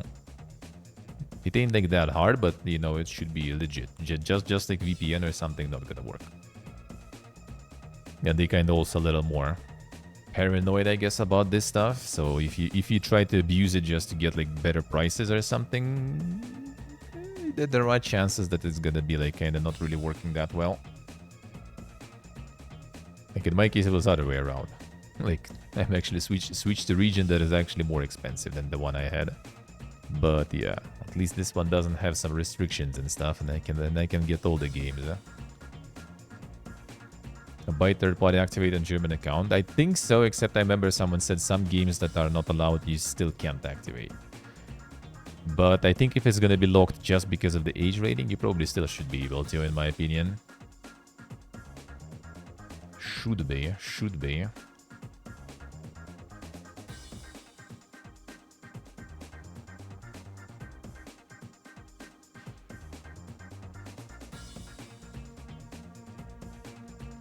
I'm not allowing to buy people to buy games not really good or reasonable. I mean, it's because of the age rating stuff. It's just like they could make some sort of system, right? That'll be kind of tricky to do. Like Steam doesn't like moderation. Like Gaben doesn't like doing shit on his own. Like, you know, Gaben is a perfect gamer and IT guy, I guess. He's just too lazy for that shit. So they never do like pretty much any moderation or other things. So kind of taking over and making like the rating system on their own, or some sort of like kind of like tag system, right? So players can rate games. That would probably not end well, though, to be honest, without moderation, right? But I mean, the ratings are always a thing, though. Like, they always were a thing. You kind of need them to run your games.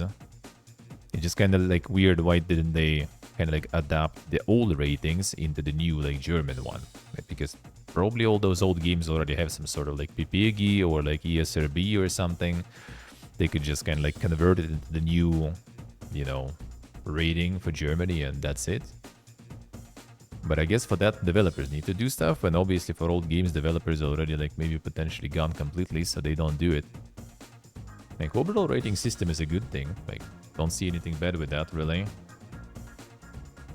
Don't see anything bad with it, really. Thankfully, I could never walk back home, so I could actually play, you know, like decent games, no matter what age.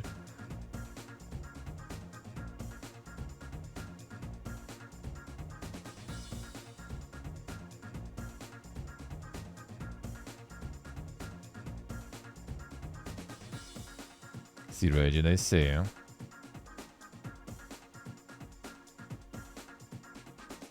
The German government enforcing, yeah, but I mean, Steam kinda needs to comply. That's it, just regulations. So Steam didn't go full I don't care. I mean, they would just like be, you know, forbidden to work in the market. That's it, or like find some money or some stuff. I mean, all those ratings, they're easy. Like, I think it's like some sort of like, you know, like form you need to fill on your own. There's no some sort of commission. No one who can like fill that form on behalf of the game because game is old, right? That's the main problem. So they could do some sort of like legacy system of reviews or something and just convert the old ones into new ones or something like that. Because I mean, all the like back in the day, there was like way less indie games, right? And more commercial games. And commercial games, obviously, I think most of them had some sort of rating already attached to them, like ESRB, PPG, right, as I mentioned. So there would be some sort of like conversion, right, from old rating into the new rating without the need for developers to do it. That would be fine. But in my opinion, that should be kind of the thing too, right? Like, why do some sort of questionnaire where you can just like, oh, this guy is rated like, you know, teen ESRB. All right, fine. We're just gonna put the same rating in Germany. That's it. Bureaucracy, man. Bureaucracy. And everyone has their own flavor, I guess.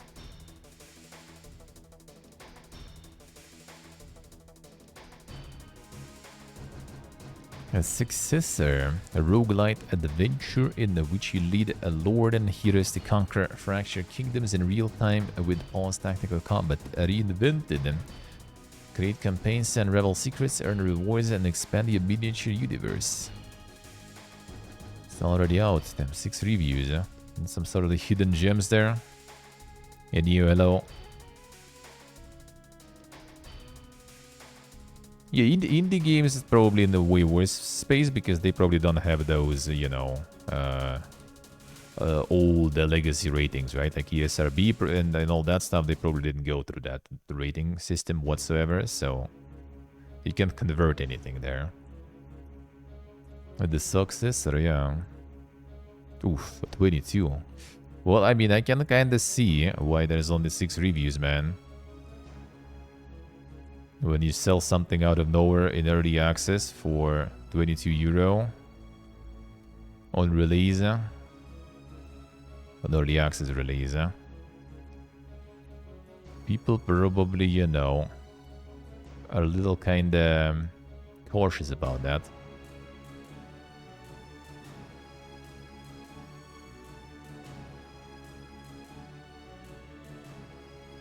The game is impossibly hard, huh?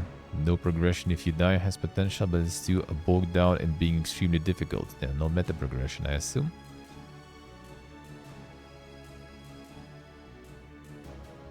Early access spread indie. Oh, it always was there for a while. Like, I have nothing against early access, to be honest. I think it's alright. As long as you kind of like charge accordingly and warn people about it and stuff. And as long as it's kind of going to be out of early access, which like Gaben already did this thing, right? If there's no updates for a while, game basically kind of gets marked that it's abandonware, sort of. So people don't buy into that stuff, so at least that is nice. At least that is good, huh? Every second game is like that with early access. I mean, it basically kind of just gives you sort of like two big marketing like pushes, sort of, right? So like a lot of studios do kind of try that, like going through early access just to have like some extra marketing push later for the 1.0 release and stuff. And get some algorithm shenanigans too, even though I think there are some benefits also of just releasing 1.0. I remember reading something about it. So like just going for 1.0, fully polished, you know, like release. Well, as in India again also, right? Fully polished and stuff is tricky. It's tricky.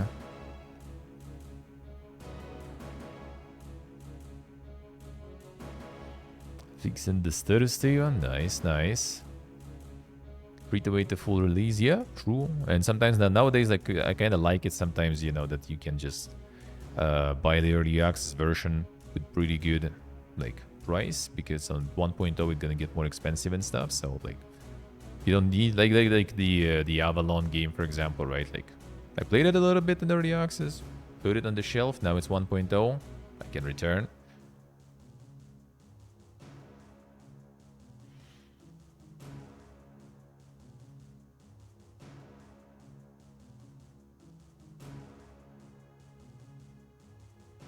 Do humps through the wheel. Well, I mean, people who kind of like dedicated to do that, maybe it's not that bad.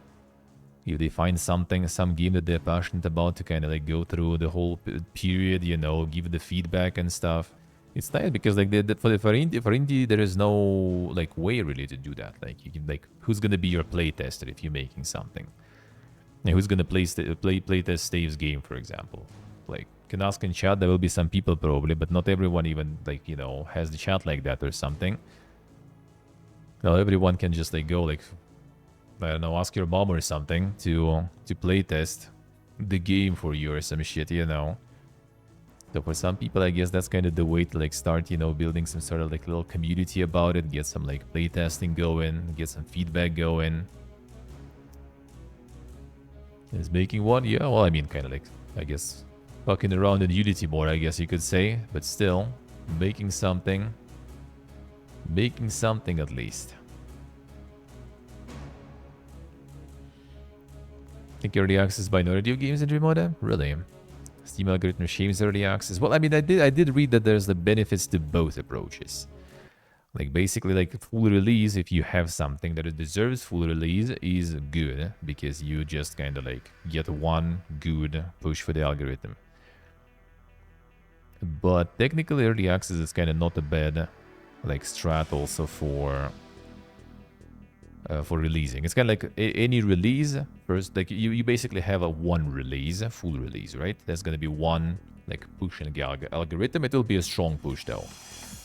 If it's early access, you're gonna have two pushes: early access release and then 1.0 release. But they both will be kind of like weak. So it's kind of like the full push of the full game split in two, basically like 50-50 in terms of like the weight in the algorithm. So you kind of need to decide for yourself what you want to do.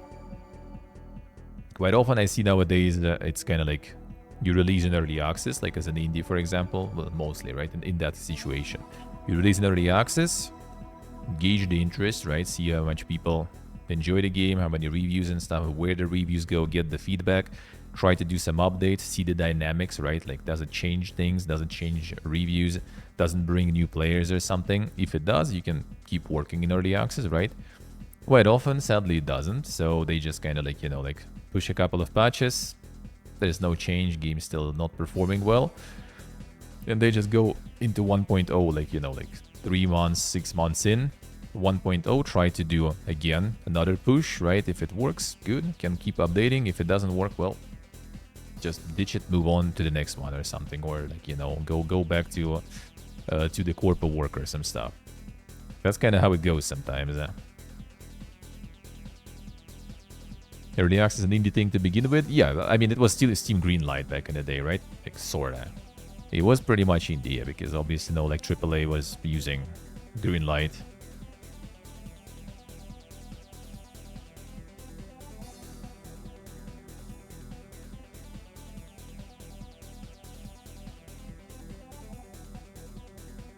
A way to kind of crowdfund the game. Yeah, true. Like for indies, I think early, like what I don't like and don't understand is when like kind of like companies that can afford the full release are going early access, right? Like with Greedfall 2, for example. Even though now I can kind of see why they did that, because, you know, the game is like doing a lot of things differently and that gathers a lot of negativity, right? And mixed reviews and stuff. So it's better to probably like take that in early access and then kind of try to navigate through it. I can see that at least, but still sometimes it's just like, why? You can afford 1.0, dude. Just like develop, you know. For indies, I do think early access is nice though, no matter what. But yeah, the market is overcrowded. I don't think early access stuff does anything about it though, to be honest. The market is overcrowded anyway. Even if you remove early access completely as a thing, there will be just more regular releases. That's it.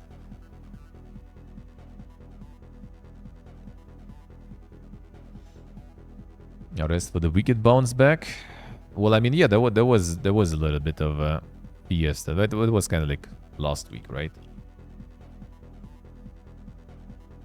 So I don't think it kind of like... No, I guess it's fine.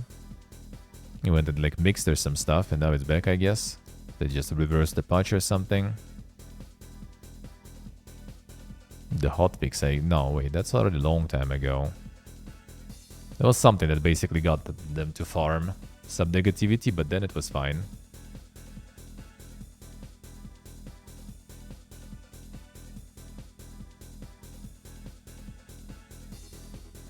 Yeah, that Tuesday. I don't think that caused any negative reviews. There was something else, I think, where the people were kind of a little upset. But nah, I think it's doing alright, I guess.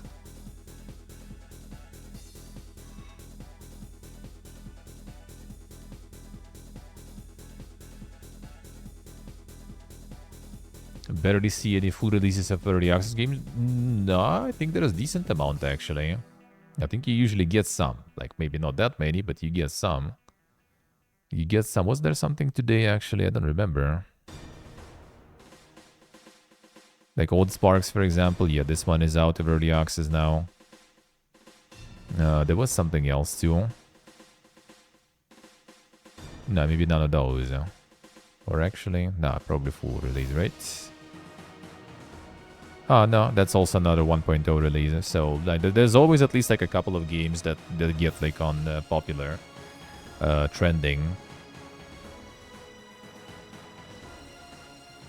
OTK Expo, for example, in early access. I'm not sure which one was in OTK. Not this one. That was something out of these. Garfield Kart? Nah, not really. Not my jam. Not really big on, you know, the races games. Not really that big. Not my genre. Man, where was this one? There was like something that was in OTK stuff, I remember. But which one? But which one was there? Actually, wait a second. What if I just roll back?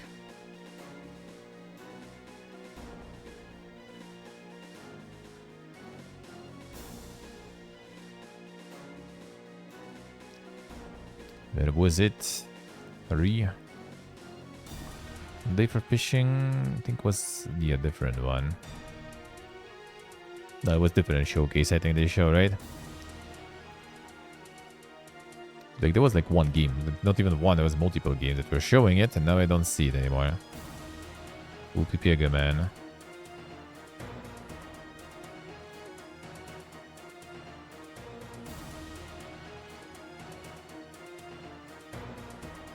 It wasn't this... Oh, actually, wait. Was this one too? No, it's the French Direct, actually. Alright.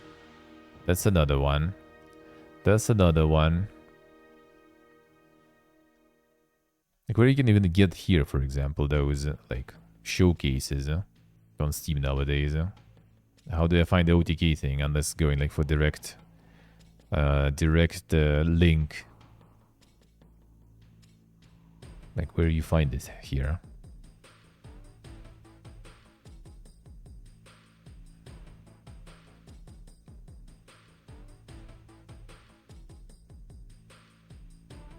see what I see. Well, not all of them, I guess, got the attention there. Not all of them got like some good algorithm boosts. Oh yeah, through the curator stuff. Well, I can press it here though. Dude, there was a game that had it like. Can I just like do it this way maybe then? See if the search actually is searching.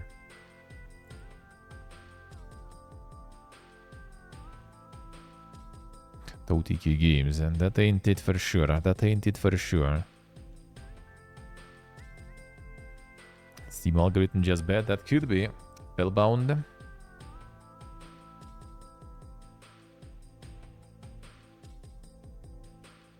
Yeah, there we go. Here we go. I mean, you can see some of the coming soons also if they already have the early access there or not. And no early access. The Geeks game there, no early access to.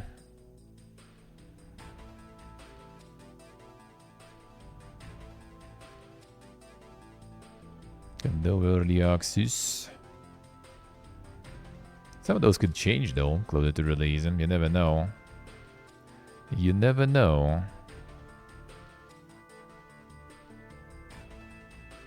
Breath Edge, I guess they do also 1.0. Yep. Don't Wait the Beast is a cool one. Nope. Nope. The demos and everything too. That's nice. But kind of like a little low-key excited for Pioneer though, actually. Like I hope it's gonna be at least somewhat nice. Gonna be something to kill time. Have some fun.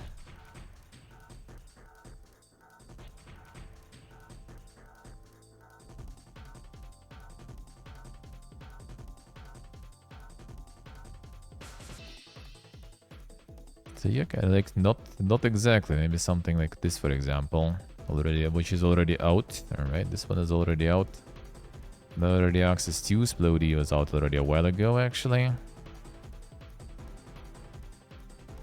And the Woodwind Realms. This one actually out of early access. I think it was there, right? Yeah, 16th of December it was. This one was in early access before. Not long ago. Pena would be overpriced. Yep. There it is.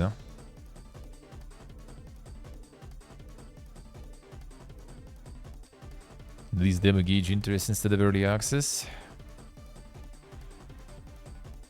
I mean, yeah, you can do that. You can do that too. You can do that too.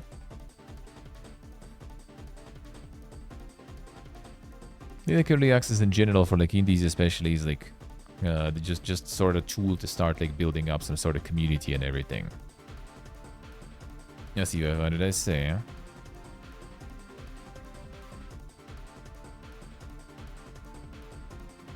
Like it's also the question of the price and stuff. Like 22 for something absolutely kind of like, you know, that you're clueless about. That looks kind of like maybe alrighty, sure, but like early access and like, you know, nothing super crazy special. That's a lot. That's a lot.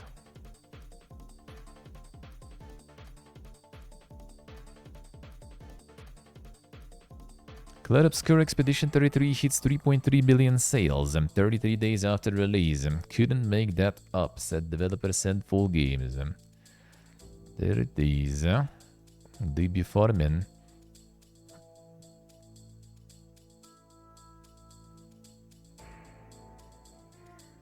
Yeah, 500, true. True. Yeah, I do see like early access as something like you make some stuff that is like, you know, your like the Dwarf Fortress, for example, or something, right? Like it's something that you're gonna be making for a while. You're really like, you know, passionate about. You're really into it. And you're just kind of like working on it, and in the process you kind of like, you know, have some like building community, getting some people, you know, like Discord and stuff for like feedback, for playtesting, you know. So you have like direct sort of connection to the people to get that some input on your creative process and stuff. Like I could see that. I could see that as being kind of nice. So it's something you sort of like build things, but kind of like Subnautica did in a way, for example, right? And that was very successful for Subnautica. And for 1.0, I think they also had like a really massive boost there too. And probably part of the reason why I think New Subnautica, they're also doing early access, right? Which in this case, I kind of feel is a little weird, because they sure should be able, especially with the publisher and stuff, to afford just kind of working on it and then just releasing it, right? But I guess they kind of want to repeat the success of the first one. Which, I mean, also I guess kind of makes sense. Like, if it's something you're planning to work on for a while, you just kind of like allowing people to buy in early and kind of sort of work with you, you know, in parallel. Like the open development process. That's kind of my vision in general. That would be kind of cool, I guess, in a way. And just make something that already kind of works like a good, you know, slice, not just vertical, but like a lot of stuff already going, not like the demo material, but something bigger than that. And then, yeah, then you can already like, you know, keep working and gathering the feedback. Some people can kind of buy in early and cheap.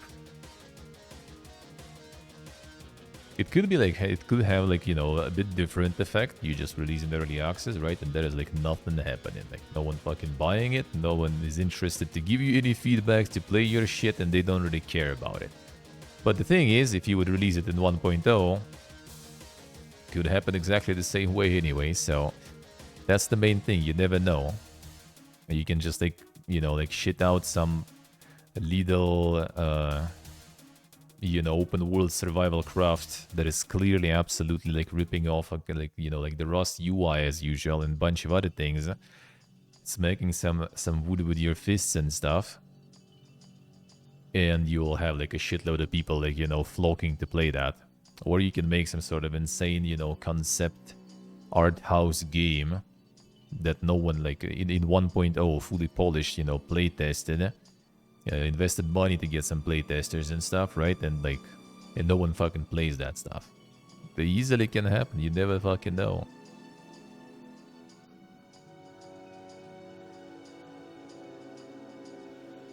They also that happens a lot too, yeah. Like a lot of stuff actually still kind of goes through Kickstarter, not always successfully even. But yeah, that is also still happening. That is, and the thing is, like, I think a lot of those things are also marketing, basically. It's just kind of like more, like, it's kind of like more, you know, like, reasons to sort of put your game out there in the spotlight. Like, early access release, boom. Like, and they do, like, I'm on the receiving end of that stuff on emails. Like, oh, yo, dude, we have a demo for our game now. All right, sure, I played the demo. And then after, like, few months already, oh, yeah, we have, like, updated demo. I'm like, all right, no, I already played the demo. Like, sometimes I do play updated demos too, even. Happens. And then it's like, you know, oh yeah, we have early access now also. And then like every like big update, it's also like, oh yeah, we have a big update in early access. You know, check it out, you know, when you have time. And then like, boom, 1.0. Oh, please, you know, check our 1.0. We're doing like a push for release and stuff like that. And same for Kickstarter. They also can do like, oh yeah, we're doing Kickstarter. Boom, like, you know, press release sent and everything. Then Kickstarter succeeded or not, right? Not a press release goes. And Kickstarter itself is also advertisement, right? Because you have like audience that is just like browsing Kickstarter. You have extra entries on search engines, right? And stuff. People looking into like the game's name, and they're gonna have like not like some random little options. They're gonna have like, you know, like Steam page, you know, Kickstarter page, all that stuff. Like you kind of like get more visibility, more entry point, like a landing page basically for your game additionally from another place. More links, like I don't know. I don't know nowadays how algorithm works really in Google and stuff, right? I'm pretty sure it still probably have some sort of like link weight and everything going in some form at least. So like getting links from like trustworthy websites on your own website, on your own like Steam page and stuff, boosted in ranks and stuff also. So it's just pretty much kind of like the complex thing how to put your game out there. Like the more different things you can do, the more times you can, you know, like kind of try to put the game out there and speak about it. Especially when it's like marketing, you know, if you have budget for marketing, then it makes even more sense because like You can just like try to get people on board on every stage of the thing.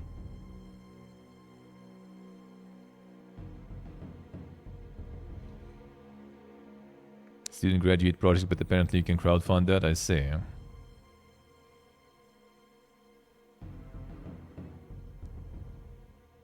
Could be. I probably didn't even check into this. I assume they just like got some sort of like, you know, the description of the game, kind of like this like little pitch. We want you to show our game. It's this, and that. All right, fine. We'll sounds good to us. We'll show. And like I don't think there was like a lot of research going into it or something probably. And what else happened there?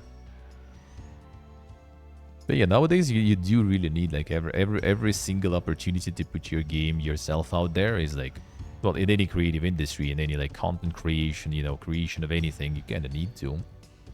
It's just how it is. It's just how it is. And you need to kind of like use every opportunity possible. All the social medias, all the tools that, you know, like the platforms provide to you, all the different early accesses and other things. The more you can do, the better. The more the better. Even with demos, like I got like an email about like the demo. I'm like, oh yeah, that looks nice. Are you guys part of like Next Fest? Like now, like upcoming Next Fest, basically. You know, in a couple of weeks. Oh, now we're planning like to be on Next Fest in October, but we're gonna update the demo so you can play it now and then like play the updated demo again, like in October already. I'm like, I mean, sure, it's just I don't really have that much time, you know, to like replay the demo updates and stuff. It must be nice though if you like some game, really into it, and you just kind of like, you know, monitor every update and play like every version and stuff. Like, that's good. If you have a game like that, that's really cool. That's really cool.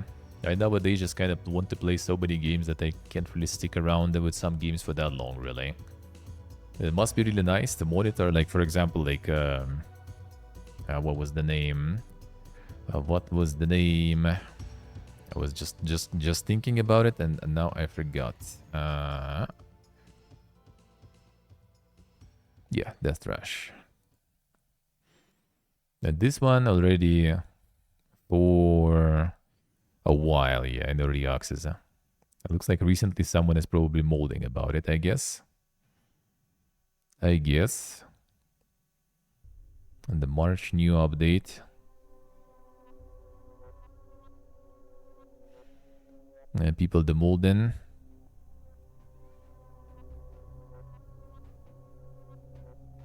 Someone started college in September. They'll be prepping for graduation and their next life steps. By now, April 2025, huh? Too much time for a game to be in early access. Played this game a while back, beat what I could, and got to the end of what was available. Stopped playing as I've been waiting for the full release to come out. It's been years. I know the feel, man. I know the feel.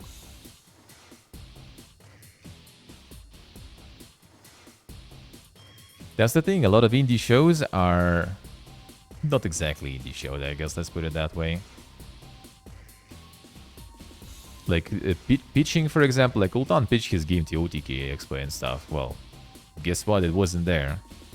Like I don't know about the process behind OTK Expo. I would assume they just pick somehow, but like also, you know, it's the streamer thing, so they pick probably like one of the big consideration is, you know, how much of a content the game is, right? Like if there's something like memorable, you know, contentable out of the game or developer or something else, you know, something that you can kind of like have as a POG factor on the show. And a lot of other shows, they just charge you straight up. Like they're not gonna charge you like Joe, for example, right, with like 400,000 or something for like a minute of trailer. They charge less, but they charge. And for indie, that's nope, that's not an option. And even though there is like a shitload of shows, not a lot of those shows are actually, you know, that open to the indie stuff.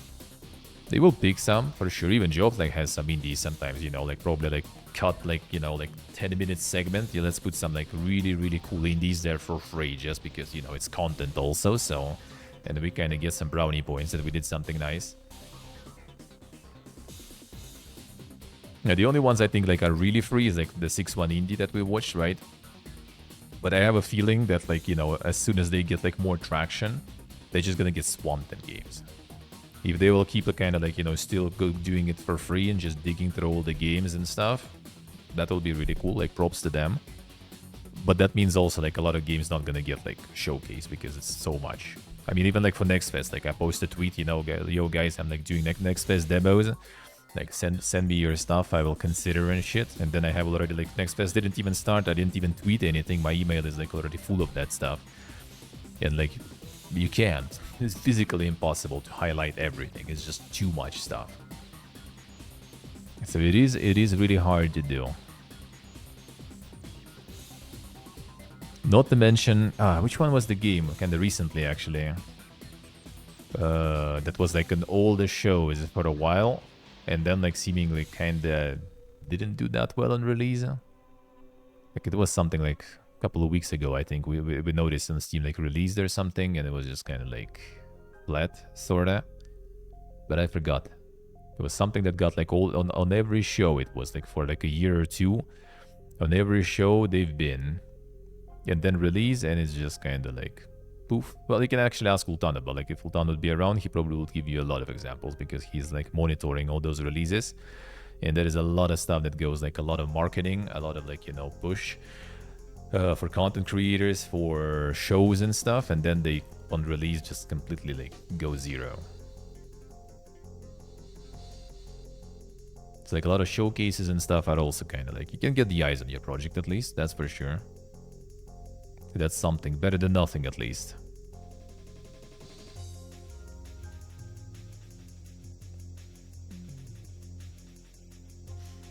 So yeah, it's kind of like you need to pitch all that stuff. It is really hard to get through. Because, like, I can imagine, right? Like, I'm no one, right? Like, literally. Like, literal who on the internet, and you still kind of, like, have, like, your email just, like, completely, like, pumping for every Next Fest. Even before, like, a couple of weeks prior, your email is already, like, you know, getting destroyed. Now imagine if you're, like, a showcase with some prominence or publisher with some prominence. Your email and stuff is probably just, like, full of it completely. Because, yeah, as you said, everyone now can just quite easily, you know, try to realize their dream of being a game dev and stuff. And just go for it. And YOLO it and stuff. And it wouldn't even be that crazy. It wouldn't even be that crazy hard to make something. Will it be something good? That's already a different question. So yeah, just kind of like... really saturated. And it's really hard. Really hard to get yourself out there. Open letter slams Gamescom Latam's treatment of Brazilian developers. Update: Gamescom Latam organizers issue statement in response to mistreatment allegations.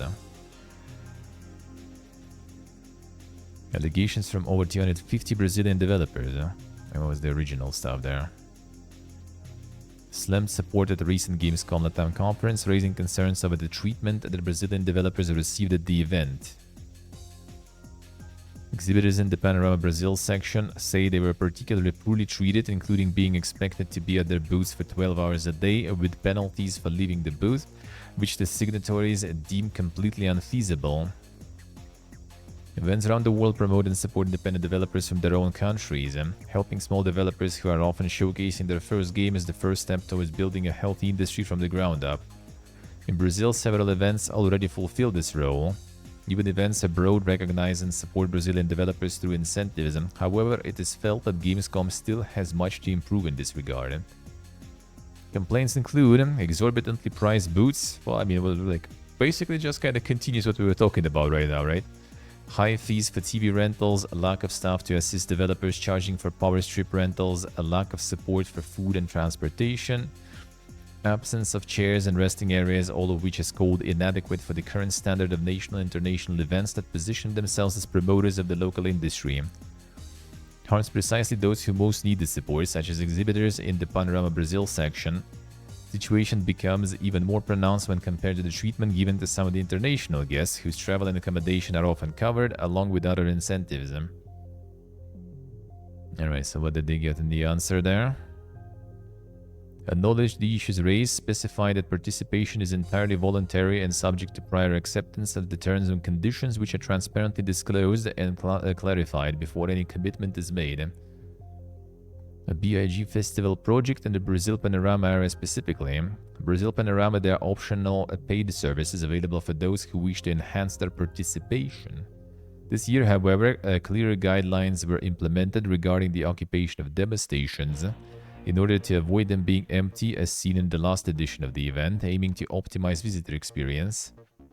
Again, it is important to emphasize that all such guidelines are communicated in advance, enabling participants to make informed decisions aligned with their resources and availability.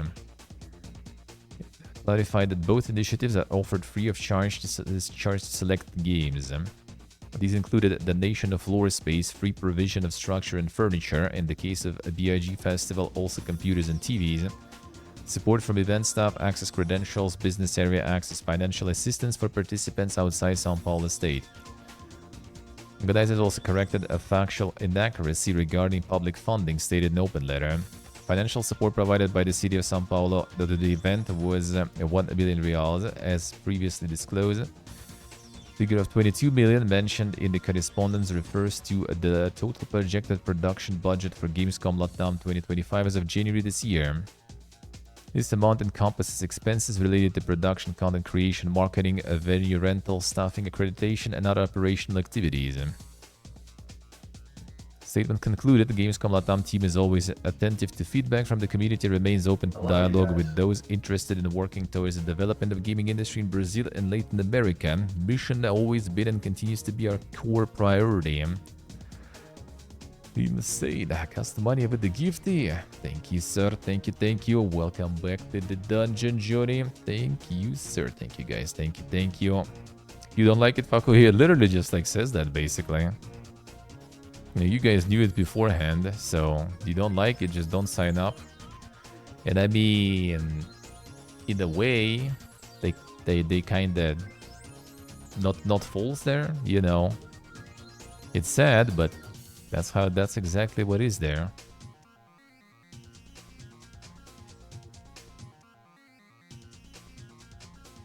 To be some elimination process, 100%. Yeah, absolutely.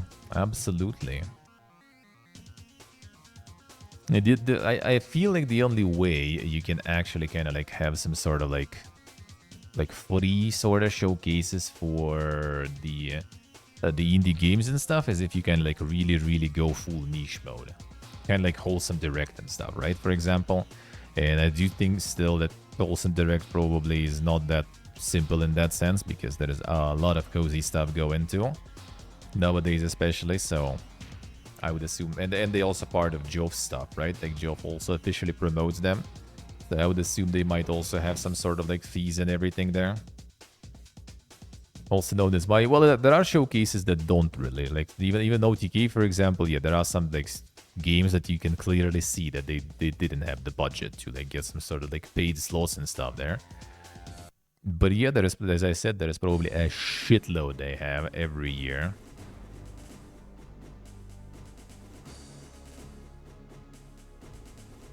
Oh damn, I see what did I say? The Outriders 2 actually. Well, that I don't think a lot of people will be like that sad about, even though yeah, I did kind of like it. I did kind of like it though. Yeah, I did play the demo a bunch actually, and then kind of didn't get to the release because it was also kind of more co-op, you know, oriented game, and yeah, usually not something I play that much. Usually. More layoffs due to it, I see.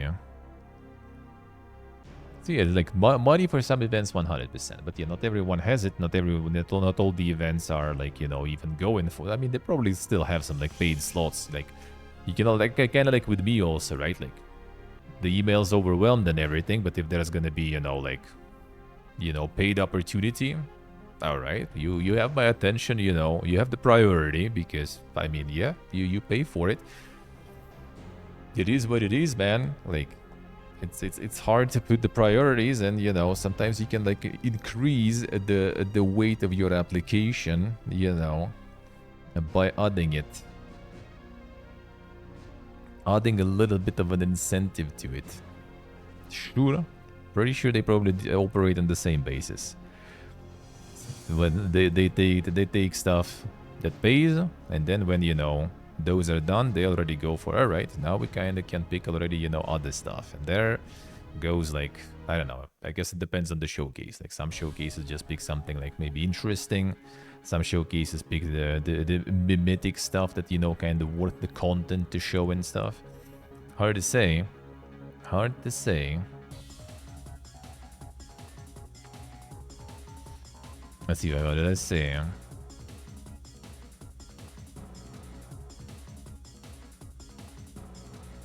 Amplitude Studios raises over $13 million in Series A funding. Not about changing who we are, it's about accelerating toward the future. Got full independent and farming some monies. That is good, at least. That is good. Endless Legend 2. Make it happen. Make it happen. I really like the demo. That was really good. Or like the preview, I guess. I don't know if they actually published the demo like for everyone. That was kind of like the preview for content creators, and it was really good. I did like it. I did like it. And the other, like, you know, the faction that is my faction. Got those peaceful, diplomatic, you know, choral people. I'll take it. I'll take it. That's my jam. That's my jam. Dude, are you doing it again? No, you don't. Okay, just reload it. Thought internet again said no and left there. Guess not. Witcher 3 Wild Hunt moves 60 million copies. CD Projekt Red's open world RPG launched in 2015, followed by a next-gen update in 2022. 60 million copies not bad just for the third game. That's not bad.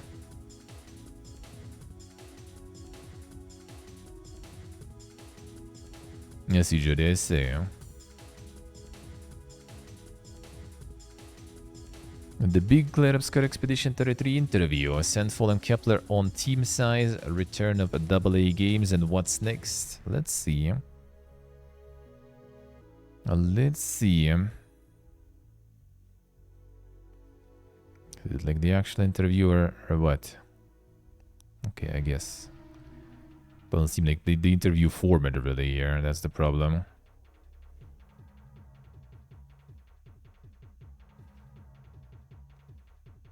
A validation of the strategy of Claire Obscure publisher, Kepler Interactive. Yeah, Kepler has some ding stuff. Pacific Drive, Ultras, yeah, I played a bunch of that. Well, Pacific Drive and Ultras I didn't play. And Scorn. It's good shit, man. It's good shit. Very nice. Spec creativity and innovation in games have a very high standard in choosing games to publish, and they are very fun people to work with. Enthusiasts Shuhei Yoshida, former president of Sony Interactive Entertainment Worldwide Studios, and now a freelance consultant for Kepler. A great balance of looking for innovation in games and investing in the commercially viable projects. I think the way Kepler chooses games and supports developers is a great example of sustainable indie publishing. Expect many companies in the industry will look for inspiration from what Kepler is doing. Yeah, the Godfall also. Yeah, Godfall I haven't tried though. That one I haven't tried. I think that it immediately marks out Kepler as different in structure. Kepler is co-owned by a group of studios, but they all operate autonomously. Make a lot of their own choices creatively and commercially in terms of the direction of their business, but there is a collaborative aspect that they can draw upon if they feel they need it. The thing that we definitely are very clear on is Kepler is not sitting here telling anyone what to do. The is that Kepler can provide support into each studio in terms of things like HR, legal teams, and IT. And each one of them can draw on that degree that they want to. The belief that if you give people that solid base, they can just focus more on being creative.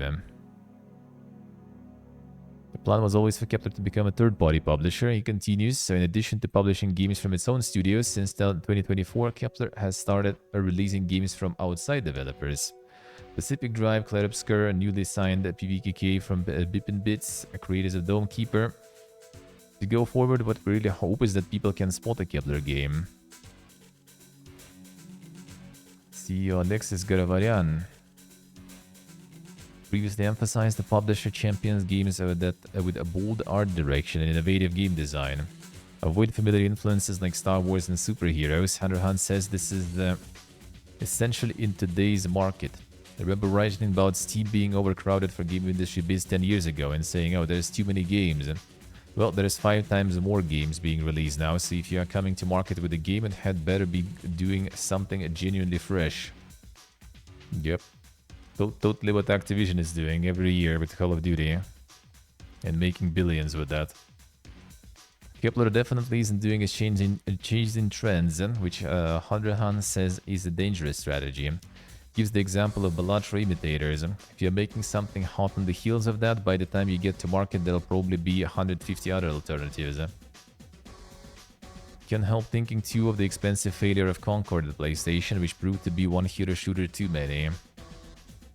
Next expedition. St. Paul CEO and producer Francois Maurice says that the fact that studio head Guillaume Broche was deliberately avoiding chasing trends with Clair Obscur was what attracted him to join in the first place.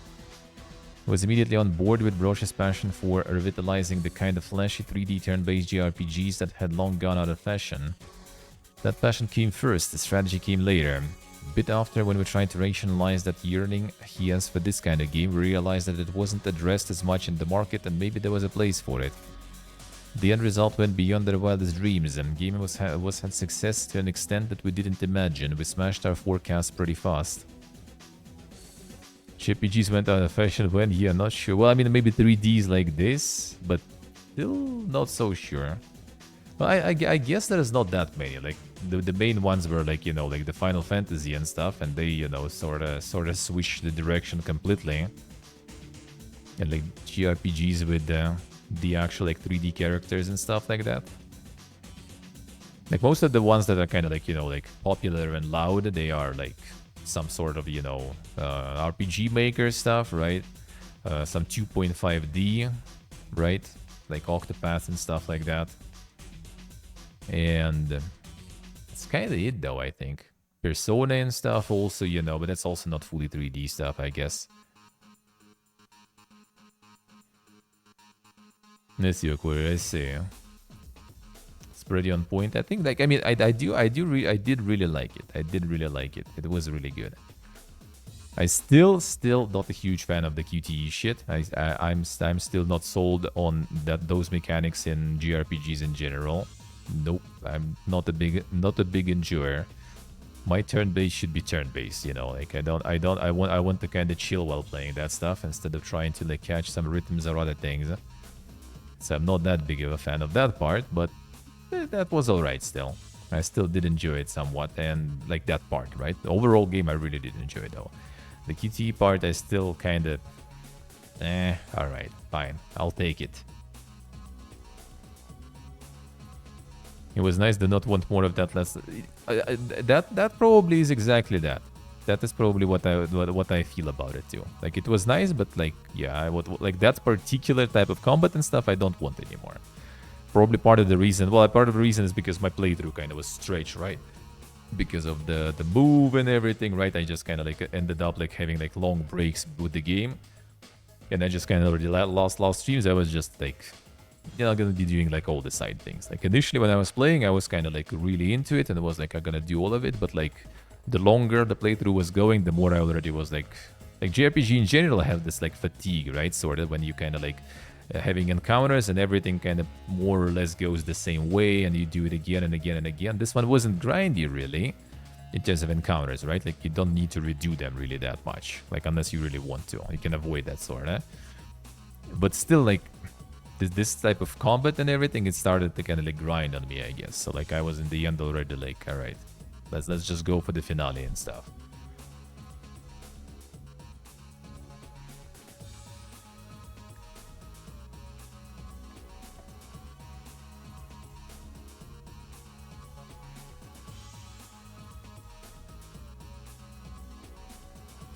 Could have real-time combat. Well, that's the thing. Like, not always that was the reason, though.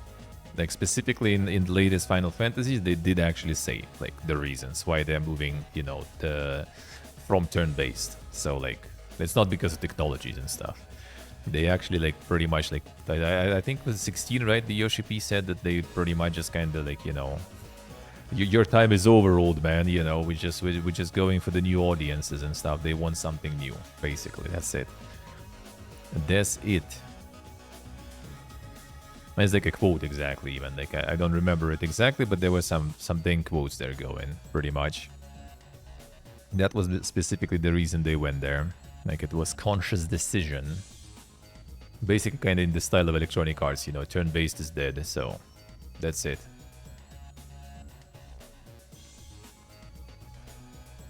Not easier to make and people think it's worse, yeah? True. Let's see, okay, see.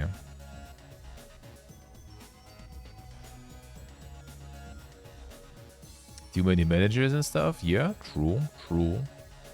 Well, in the context of what we're talking right now, right? With like, kind of like trying to appeal to some audience and stuff. It's not about managers. It's about like all those like analysts, you know, advisors and stuff like that that have some sort of like idea that they know the market, you know, and stuff. That like, yeah, turn-based is like, it's shit for boomers, man. We don't need that anymore. Or like, you know, single-player games are dead, you know, this kind of stuff. Those like hot takes pulled out of their ass completely, or like based on some PPG statistics from God knows where, you know. The style of turn-based JRPGs ain't it? Well, I mean that's like what I like in Clear Obscure, for example, right? It was like really good. Like it's still also really flashy and stuff, right? Like I do kind of like that part of JRPGs, like some insane Omega fucking combos with like, you know, screen going ham. I like that. It looks cool. I like that. Yet in the same time, it's a little visually more appealing. I like that too. QTs, yeah, not so much. Not so much.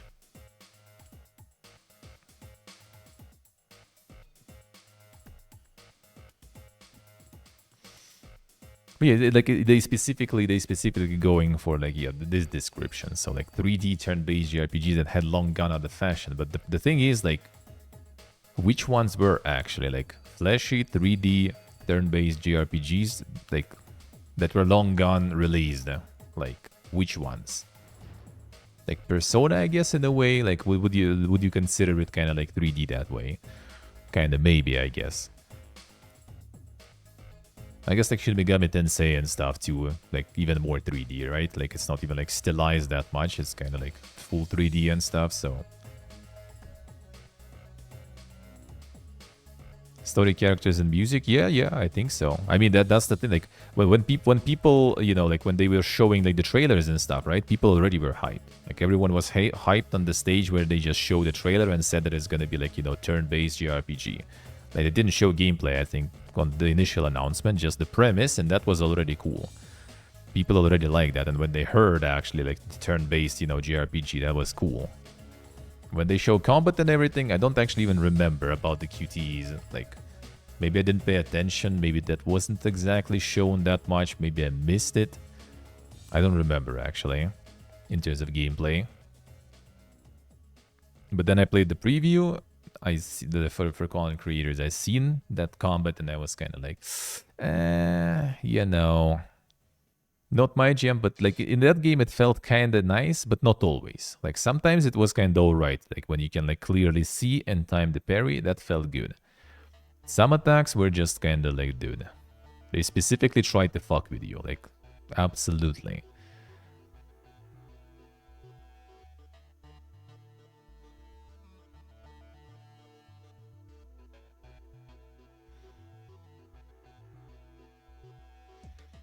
Let's see, let's see.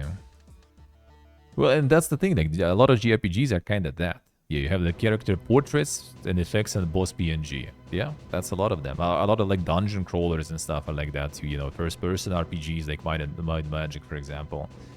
But we still like them, still play them. And they always been liked, and they will be. Making it with, like, some good also, you know, stuff, with the good production value, makes it only better. Yeah, it became too obnoxious, like the QTE stuff. Like yeah, you don't exactly like do the brain stuff, which I like in turn-based games, right? Like you come up with some like mega combo, but then like all your mega combo basically gets like broken by the fact that you missed some QTEs and everyone fucking died or something, right? Or it's other way around, like you're complete PPG, you know, 3-head, but like and you just kind of like Don't use pictos, you know, or use them bad. Use like random skills that you don't even know what they're doing. Like probably just like even basic attacks, and that's it. And you will win anyway. Just if you time your dodge QTEs well done. Like that I don't like. Like I don't mind a little bit of QTEing, I guess. Like the QTEs on attacks, right? When you need to time the thing. Okay, fine. Like at least it's kind of all like clear, visualized, and it just gives you a little bit of a benefit, right? You time it good, you get like better damage, or like more characters in your group get buff and stuff, right? You don't time it well, less damage, less AP bonus, less buffs on characters, right? That's kind of all right. That's fine. That doesn't like change the gameplay drastically. But like when all the damage you take is relying on like will you, like you either take all or you take none. That's just kind of like I don't like that. You can build your character. You can 5-head out, right? You still can build a character that will, you can like miss all the QTEs, ignore all the dodges, and you still will be doing okay. You will be like killing things, right? You will finish the game without like dodging or parrying. I think that's possible. Like you can get those pictos going. Probably not in the early game though, but like later down the line, you can build your character the way you can ignore all of that stuff. But the problem is, yeah, you need to build for that. You basically kind of just like need to build something to actually enjoy the proper, you know, usual turn-based gameplay sorta. And you still kind of not gonna use a lot of like some attack combos, like element weaknesses and everything. Also like don't matter like that crazy much in the end. You know, like no like ability to like guard, for example, right? Or like something like that. Something that I did like, though, is like the refilling heals, right? Kind of sort of like Estus, right? In the way. And refilling some of the potions. That's good, because I usually in those RPGs and JRPGs, which I didn't play that many, but when I do, like I end up just like as usual hoarding all that shit, right? And this at least kind of like makes you like use all that stuff and kind of make it a part of your strategy, because you know it's going to be refilled, so you don't need to sit on them forever, so you can use them and you can make like with revives, for example, build, right? Like I had like a lot of things like on death basically, and then you just revive. I could get like cap on the shields, like 9 shields on my team, well, except for one character that ends up dying all the time.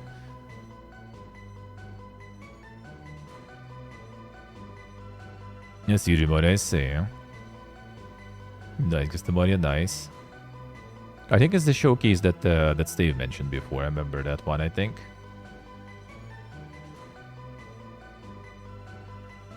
It's gacha instead. Oh yeah, with wizardry I was surprised actually. What the fuck? Like wizardry with somebody by gacha stuff? Like what? But yes, Joe, story, music, like characters, graphics, like the looks of the game style. Yeah, that's I think what got people in the stage of the trailer, and what got people in when they played. Yeah, when they started playing it. Initially, though, the combat and stuff, I was like really like into it. Like, you know, in the preview and when I was starting playing like first streams, it was just kind of like, man, so poga. And then yeah, then all this QTE stuff, like the enemies that do some like insane like delays, you know, mix-ups and stuff and combos, and you just kind of like, bro, no, don't do this to me.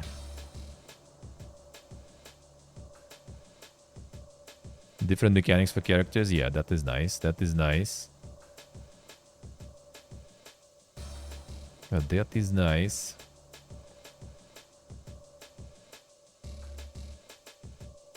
It'll be another video game for sure. A little early to say exactly what form it will take. Can't wait to dig more into the ideas we already have for the next game. Plus the team grown up, acquired new skills throughout production. Many of them were junior when we started. We learned to work together, so I can't wait to get to the next project, because we'll start from a more efficient position than when we started the company 5 years ago. And that comes with higher expectations as well, so it will be challenging, but I can say that we have, and Guillaume in particular has great ideas for next game. The AA comeback. Some people predicted to us that it was a tricky sector when we started development, but there could be a kind of a curse on AA games. But from our perspective, we didn't care too much about market considerations. In a sense, Plague Tale or Mortal Shell or Hellblade, games like those were already proof for us that a small team of less than 50 people could have great games and great execution. And much was made of the claim that Clarobscure was created by a team of around 30, although many were quick to point out that the credits include dozens more people than that, working on things like QA localization, voice production, as well as gameplay animation team in Korea. So was the game missold? I don't think so. I think creative engine of the game was that group of 30. In terms of what the game is, the vision of it, and the way in which it's executed, that does come from that nucleus of stuff that is Sandfall. In terms of main credits, over the 4 years of production, we were on average about 30 people. Started with less than 10, scaled up until 30, and close to 40, and then scaled a little bit down. Mentioned Korean animators, but it's important to mention that none of them were full-time. They were doing some extras besides some other jobs of animation. So the core team was on average 30 people in the home studio, plus privileged contractors like the lead writer or the composer, for example. I include them in that core team. But of course, we had the galaxy of partners revolving around the project, Kepler in the first place, and I want to really pinpoint that they were really key in the success of the game.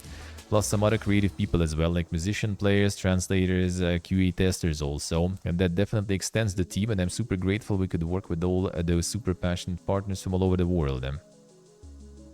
Not being a full-time, not being a person, yeah, looks like it. I see some of them were privileged, they still put them as the main team in, so not everyone is privileged. Yeah, that's always the tricky part. It's like some of the things with definitions and stuff, and in games, like the definition of what's indie, right? And then like what is the solo dev? Like are you actually solo dev if you like outsource the music and stuff? Maybe you need to get your own insane beeping and booping there in the game, you know.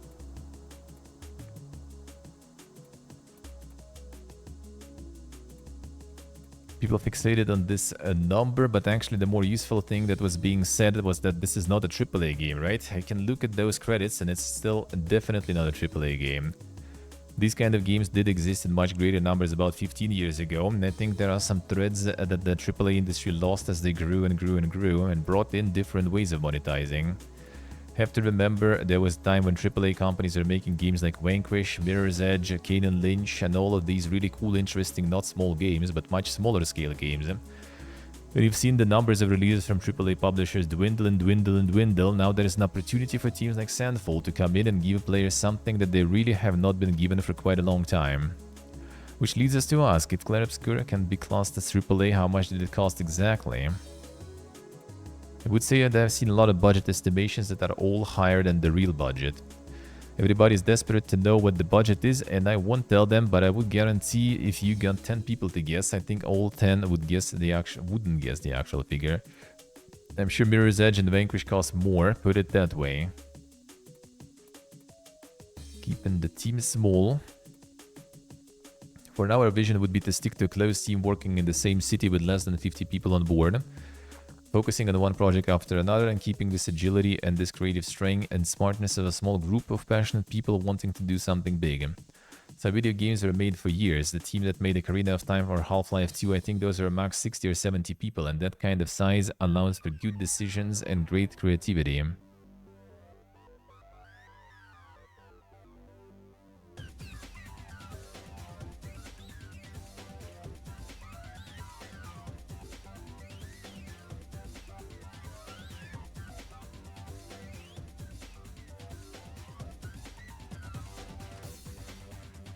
I mean, True Order, yeah, I do think so. I do think so. Like the creative core of the game. I mean, yeah, if you put something in the credits, then I mean, yeah, they worked on it, and they should be in the credits if they worked on it, right? Studio might recruit a few more members, but at once start working on multiple projects simultaneously, and they will deliberately avoid growing too big and unwieldy. I want to keep organization that made us successful. Game making is an iterative process, maintaining only a small permanent team makes sense. I think keeping a core team to hold the vision and to build out what the game is and then expanding as you need to through things like outsourcing. See, a very smart and sustainable way to manage game development. There's been a lot of irresponsible practices in the industry, referring to inherent risks of involved in ballooning AAA budgets and team sizes. Some games can make it work. GTA 6 is going to make it work. I think we can all say with great confidence. There are plenty of games made with very large teams and for huge amounts of money that don't land, and there's human cost to running things that way. People lose their jobs, God knows how many layoffs there's been in the industry over the last few years. Yeah, what is that the temptation to scale up is too great. Do you see a lot of developers who ship a game and then they get some level of success, even very small levels of success or in very small budgets, and then almost instinctively feel like they need to double or triple the budget of next game, and that is something I definitely question.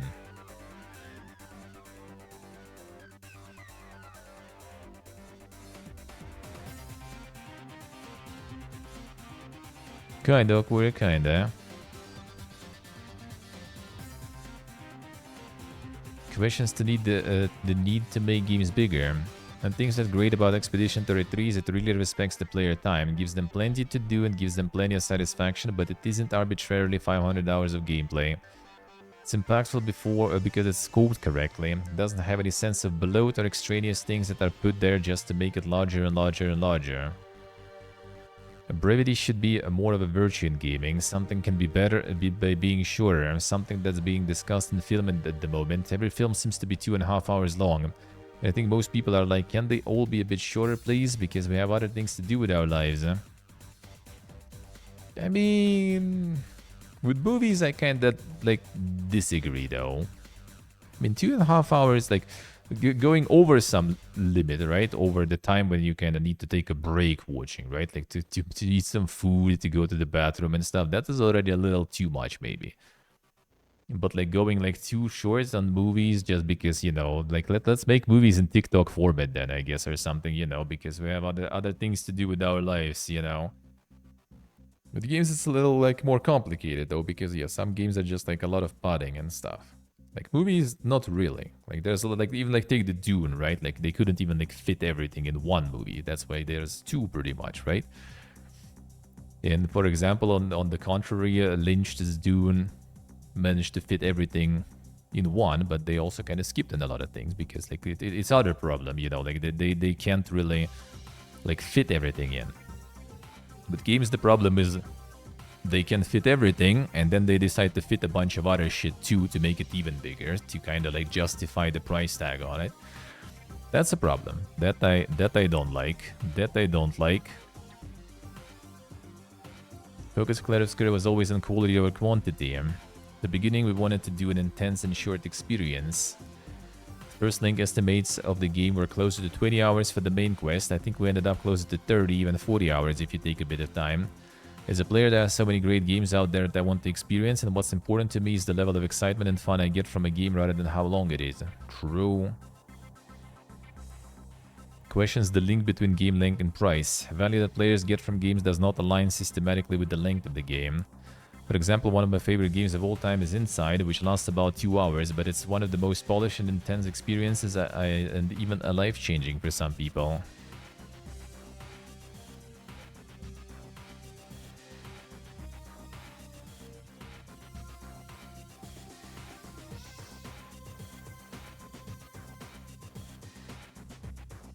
It's okay, I see. I need to actually still watch. I need to actually still watch the second one. Didn't get to it. Didn't get to it.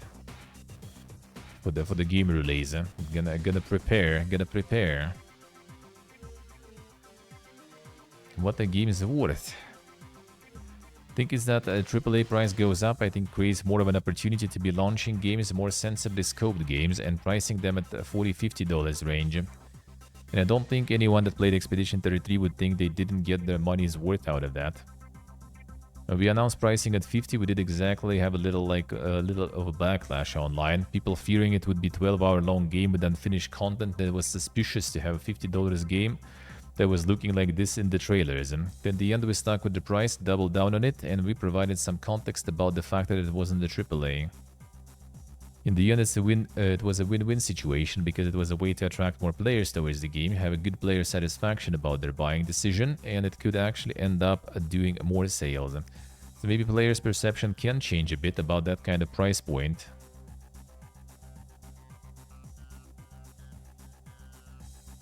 The Kepler brand.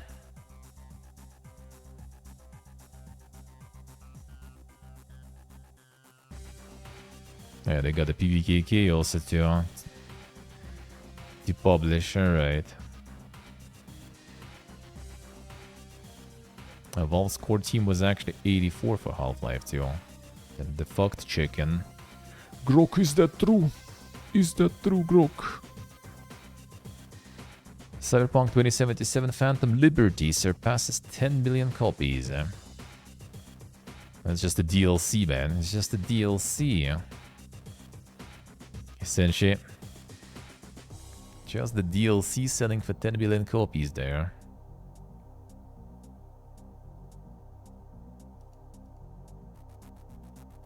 CD Projekt posts flat sales results for Q1 2025. CFO says first quarter earnings were supported by strong sales of Cyberpunk 2077 and its Phantom Liberty expansion. Oh, when they're selling it that much, already kind of saw bits and bats from this one about Cyberpunk 2, about the sales of Witcher. A UK retailer game forced to cancel some Nintendo Switch 2 pre-orders, and we understand how disappointing this is, especially for those who have been eagerly awaiting their order. Did not explain why orders had to be cancelled or clarify how many orders were affected, but apologized. Alright. Well, we just cancel your pre-order, bro, I guess that's it. Not even a reason. Not even a reason.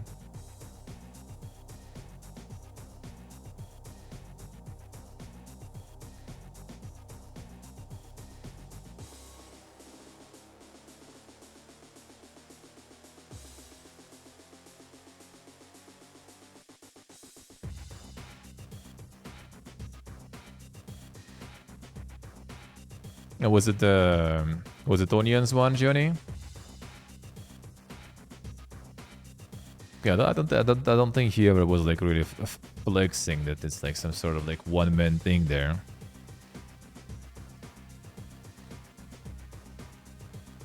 Azure Break Heroes, yeah, I did play a bunch of that. He's nice. Atomic Heart surpasses 10 million players. Bonefish Studios' first major release launched in February 2023. That's considering also the game passes and stuff also. And there they are again. Bonefish Studio establishes publishing initiative to support aspiring developers. Powerhouse will only partner with projects where we see great potential to make noise, says CEO. Let's see.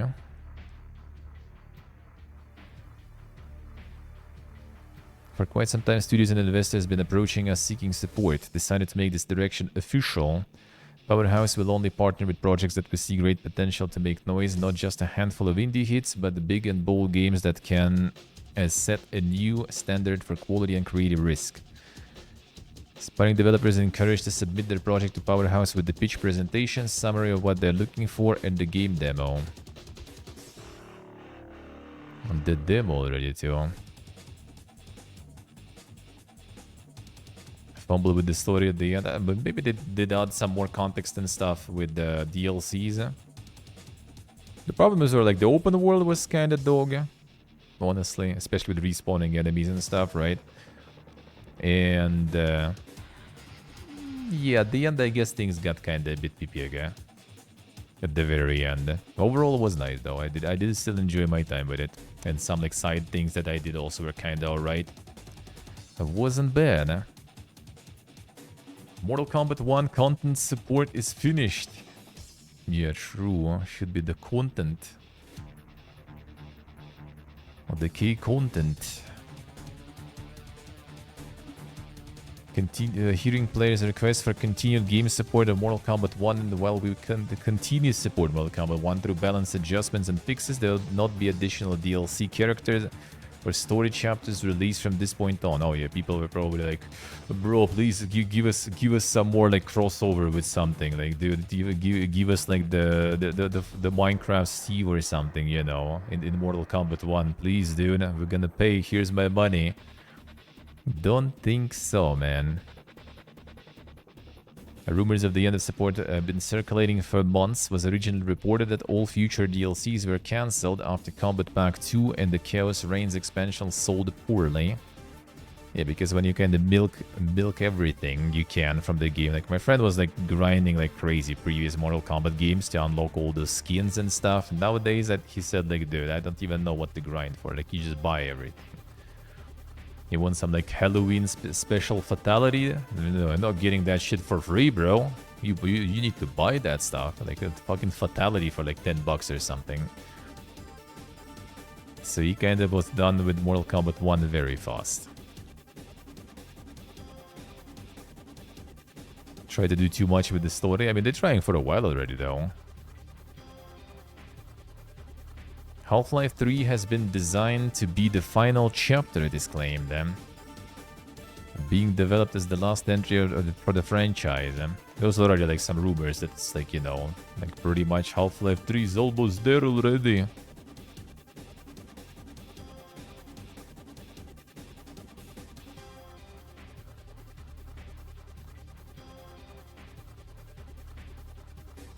Stated in their latest report that Valve is developing Half-Life 3 as the final chapter of the franchise.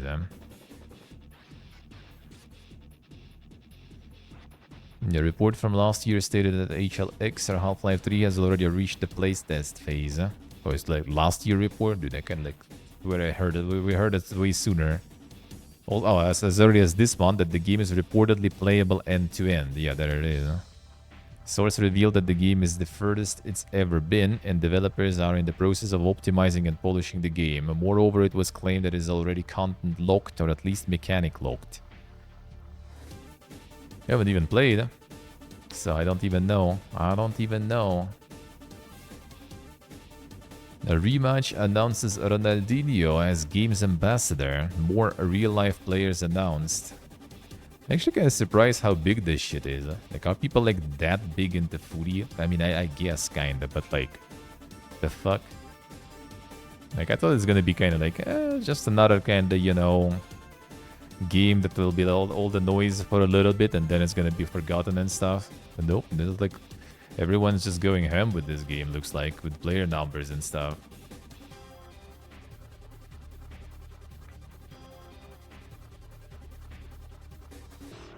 Thought he's dead? Why? Why? He's just not playing probably already for a while. I'm not sure actually. Manchester United and FC Barcelona players. Do you need to pull some gacha rolls to get him though? How will that go?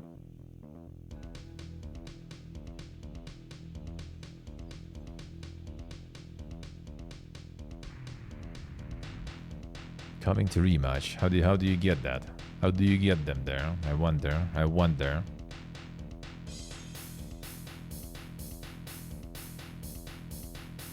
Hideo Kojima confirmed to appear during Summer Game Fest showcase. So we're basically gonna have like a big, you know, bathroom and snackies break, looks like, because there's gonna be the blowing session again on stage probably during the main showcase, because there's apparently gonna be like the whole, you know, the whole show dedicated to him also, right? Was it?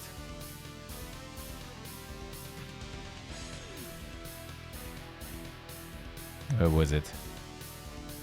Yeah, main presentation takes the stage live. Huh?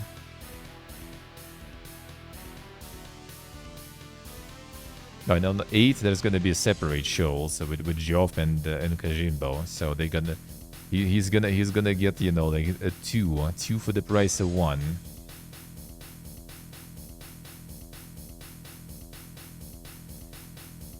CD Projekt Red hires more developers to work on The Witcher 4 and Cyberpunk 2. Studio is up to 730 total developers. That's an increase from 707 that was announced back in February.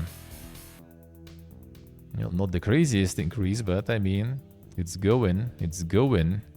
At least it's not the layoffs, you know, so that is already nice for a change. Dude, like every time some GameStop news is some PPG shit. Like already, like, how many years I'm doing this thing and then they still kind of around somehow, even though they're constantly like on the verge of like bankruptcy and stuff, they still around and they still do more PPG shit.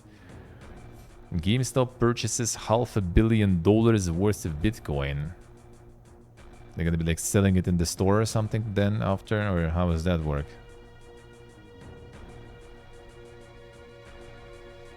GameStop announces purchase of Bitcoin. Like, why are you even gonna, like, you know, announce that like this or something? You know, the game company, like, who gives a shit what you do there? I mean, investors, I guess, kind of give, right? But, like, why on Twitter and stuff?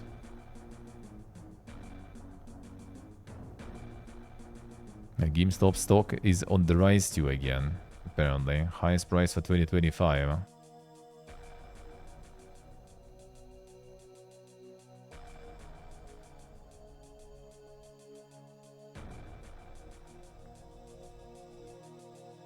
You're shutting down more United States stores. Like, they're constantly like on shutting down and everything, but they still kind of around. And decided just to get some bitcoins. I guess more, but they think it's gonna be more profits than actually running a business. You know, let's just like buy a bunch and then see. Fully shut down there. I see. Yeah, in Europe, I think in general they kind of already dead gear or something. Oh, sorry. I think so, at least. Mind's Eye developer CEO says people were paid to be negative towards the game. Thank you. Man, this release is gonna be a fiesta, isn't it? Will it?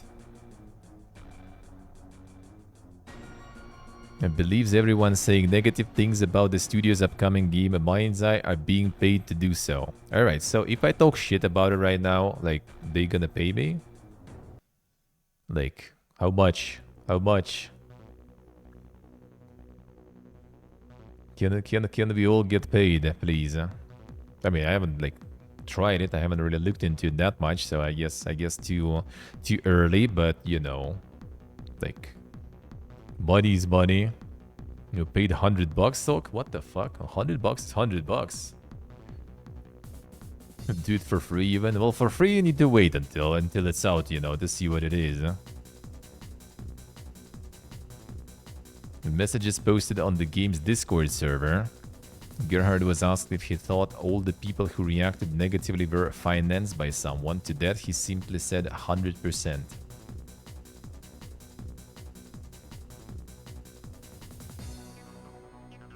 Doesn't take much to guess who. Them. Are they doing it? The GTA 6 is like out to get them there? Buying some negative reviews? Who would even finance that? Yeah, I have no idea. The GTA 6 is just kind of like, you know, like they just gonna like swipe with their cock and not even gonna notice these guys, you know. Like, who?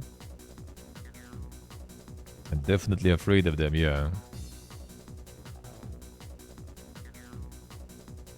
I mean, where's those like professional game shooters, dude?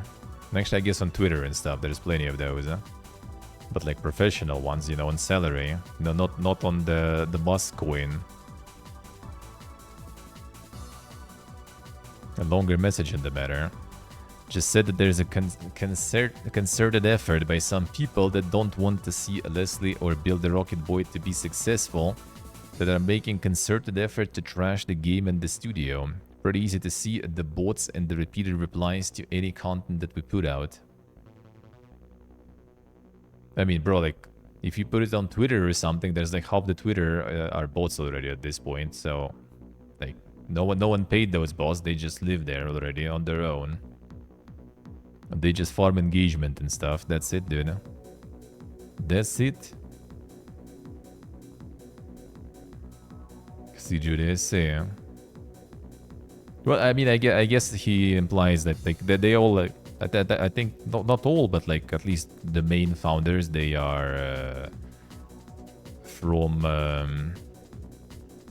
what's the name? They from Rockstar, right? If I remember correct. So I guess they just kind of like think that Rockstar wants to kind of like, you know, discredit their efforts or something for some reason. I don't know. Hey, Toastalo.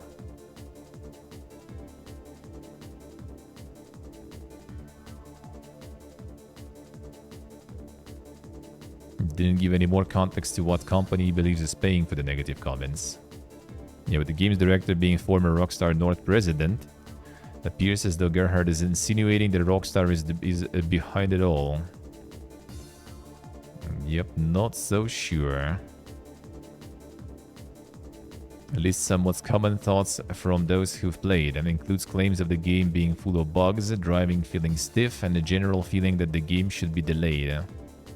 Or release on June 10th. Guess we're gonna watch. Guess we're gonna see. I'm not sure if I'm gonna be playing that. It's gonna be probably like, you know, Dune o'clock for me also. But I sure gonna be seeing the storm probably. The Order 1886 was supposed to be the start of a trilogy. Yeah, they kind of like got very unlucky with that one. Just completely rip.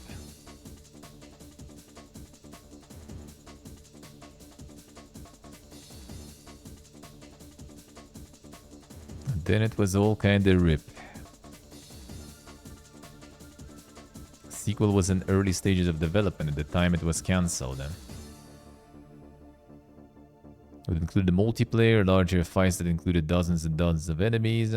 Regarding multiplayer aspect, Virasuria said it was in development for the first game, but was pulled from the game because of a lack of budget and to keep working on it.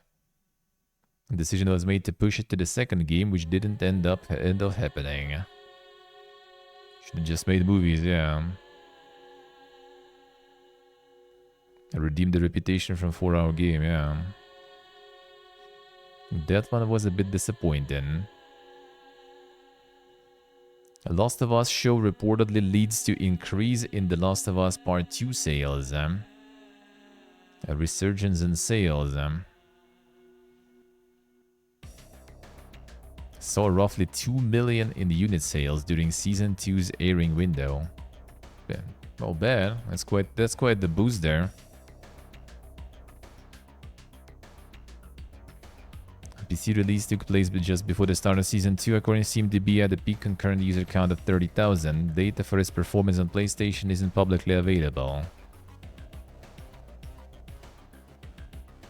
Last of Us Season 2 recently wrapped up its 7-episode run on HBO and Max. While the show still saw millions of people tune in, season finale viewership fell by 55% compared to the end of Season 1. HBO believes numbers for the finale will rebound due to it airing on a holiday weekend in the United States and the United Kingdom. The show, according to HBO, averaging around 37 million viewers per episode. Now, my friend was seething about this the second season, saying that it's complete garbo. I haven't watched, like, not really that interested in Last of Us in general. Never finished first one. Haven't watched, but he was molten.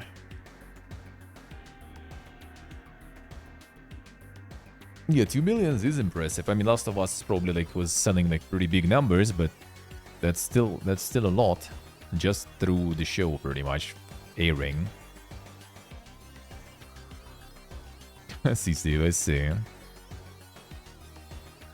EA Entertainment focusing on fewer franchises moving forward. Well, that we kind of heard. So already earlier. So what was there? Battlefield, Apex, yeah, Sims, Skate. That's it basically. What they're gonna be focusing. You're not sure what about like the Star Wars stuff. Are they still making some Marvel stuff too? I wonder.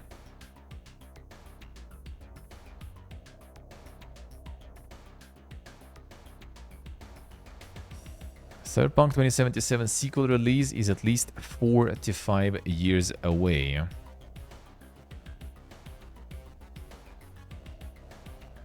Use the Surfshark if it's not in your region, yeah. So you can watch Babylon 5, by the way. It's not in every region, but it's there. It's there. You can stream Babylon 5 too. Feels good, man. And Jedi 3 and stuff, yeah. So sequel 4 to 5 years away still. To progress from the pre-production phase to the final release date. However, there are many variables that can change the final release window, hence he will not talk about any specific years. There's gonna be another, like, how many years was there? Like 7, 8 years wait? And then we got what we got on release. So hopefully this time it will be better though. Shuhei Yoshida thinks dangerous subscription models won't advance the industry. Damn son, shooting some shots there. Developers who are cozy with these services have an advantage on how it will become harder for third-party studios and indies to cross that divide. If the only way for people to play games is through subscriptions, that's really dangerous, because what type of games can be created will be dictated by the owner of the subscription services. That is really, really risky, because there must always be fresh new ideas tried by small developers that create the next wave of development. But if big companies dictate what games can be created, I don't think that will advance the industry. I mean, not false, true. But the thing is, like, nowadays they also can, they can create those games now, right? Also without, like, just on Steam and stuff. And they still can be just ignored and not found ever anyway, you know. And AAA is still gonna be pumping the same slop, and that will all go well, so, you know.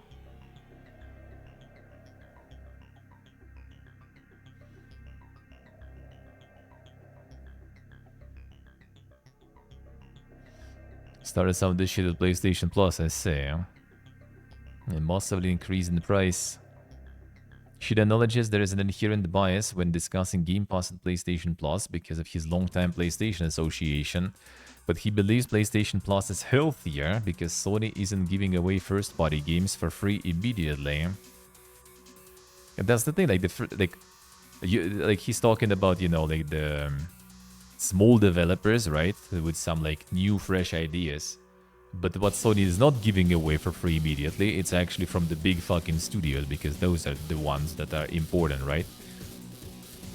Which first-party games? True. Subscription models need to allow people to spend money to buy new games. After a couple of years, there won't be many people willing to buy those games at that initial price, so they'll be added to the subscription service, and there'll be more people to try those products in time for the next game in the franchise to come out.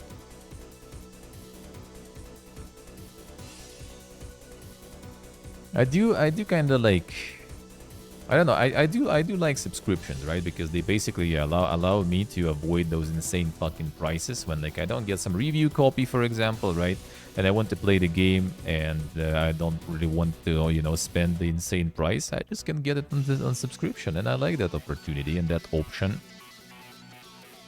Now, later down the line, on some sale, when the DLCs are out, right, some Game of the Year edition and stuff, yeah, I'll probably, like, go and, like, buy it then, sure.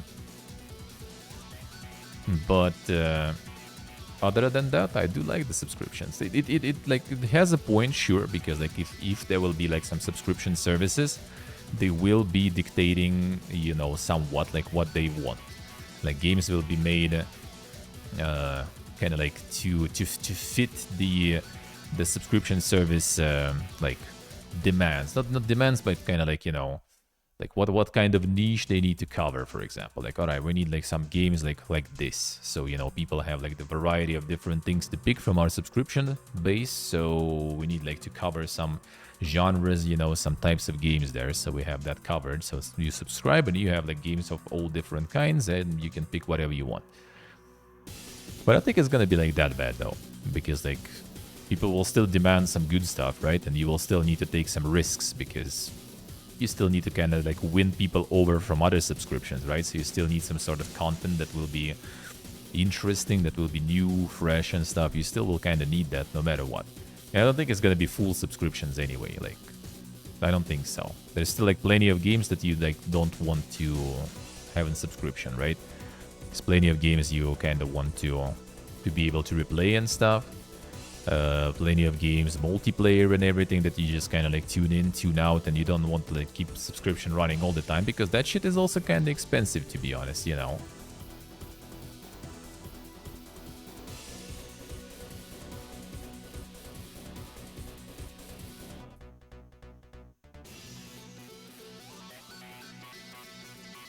Thinking about insane prices, you also don't mean indies. Yeah, true. Like indie games, yeah, you can And mostly you can just like go and buy most of the time, right? Because the prices are way better. The prices are, and not to mention a lot of indies, like not a lot of indies end up on Game Pass anyway, right? So you still kind of, you want some like cool indie stuff, you go and buy it, like, because Game Pass is mostly just you know, AAA stuff or AA stuff, maybe some like older indies that kind of got successful, so they put them on the Game Pass too, mostly.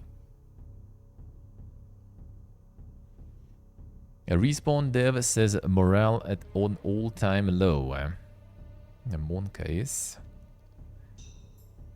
Current employees making internal feelings known. A post in Blue Sky, Patrick Rand, senior encounter designer at Respawn, gave his quick thought on where things stand. Morale has been at an all-time low, I can't say that much. Rand added that he's just sorry for everyone who just wants to make cool video games in this industry.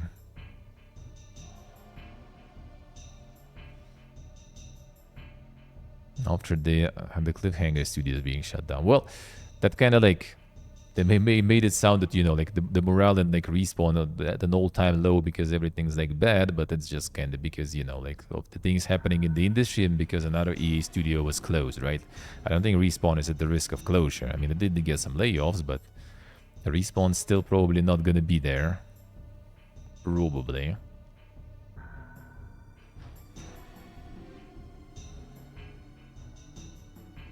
A backlog is too big to even consider new games. True. True. Xbox puts handheld console on hold. I wonder why. Production on hold to improve performance first. Oh, I see. Sideline handheld console now. It wants to build own Xbox handheld in the future, but Microsoft decided to prioritize its teams to improve Windows 11 gaming performance, specifically for devices like the Asus partner device, Project Keenan. Yeah, so I guess they kind of like not going to be making their own specific kind of console, but like the one that we saw last week, I think, the Asus one, that is also kind of Xbox thingy. Canon is targeting a launch later this year. Hardware side is essentially finished, but there is significant effort between Xbox and Windows team to improve the experience on the software side. If you'll see, we'll see. Maybe they'll announce something. Which one game in the past 2 weeks? I mean, kinda the same, really. Kinda the same, really. More or less, yeah. Guess like Clair Obscur. That's kinda it. I mean, I've been grinding Nine Kings and I kinda finished. Now there's like endless incremental difficulty increases, which, you know, already getting kind of tricky to grind, so I'm not sure how much will I do it more. See how far you can get.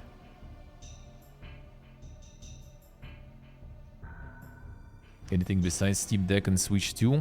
I think some of like the Steam Deck likes are kind of not too bad, but yeah, it depends on the your budgets and stuff and demands.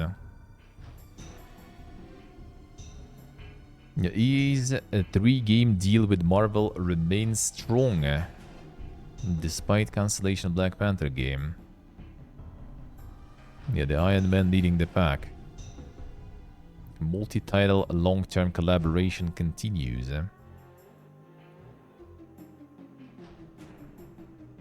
So the three games contract then.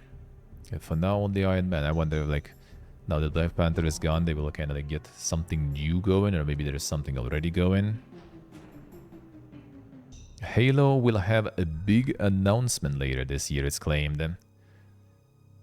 Monka is...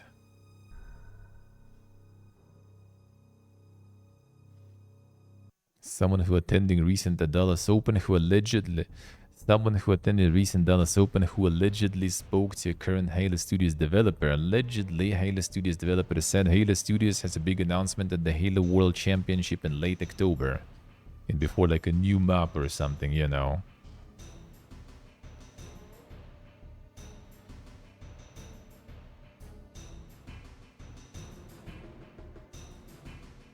Earlier this year also claimed that Halo Studios are gearing up for an announcement for its new Halo game. I mean, it could be. How far it will be the release, though, that's a different question. A rematch beta test that beats EAFC to claim impressive Steam achievement. The rematch's beta test on Steam is boasting impressive numbers, beating the life of EAFC. Well, the thing is, EAFC and Football Manager you need to buy to play.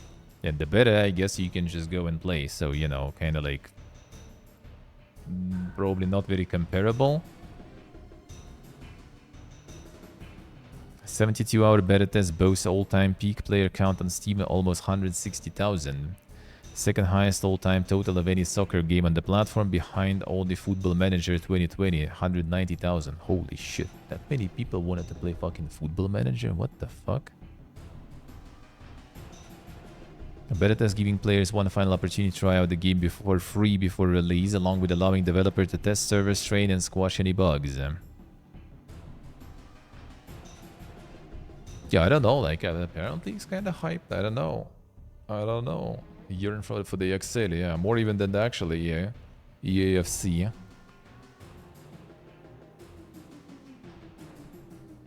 It remains to be seen how many splash out $30 to purchase the full title. Yeah, we'll see about that one. We'll see about that one.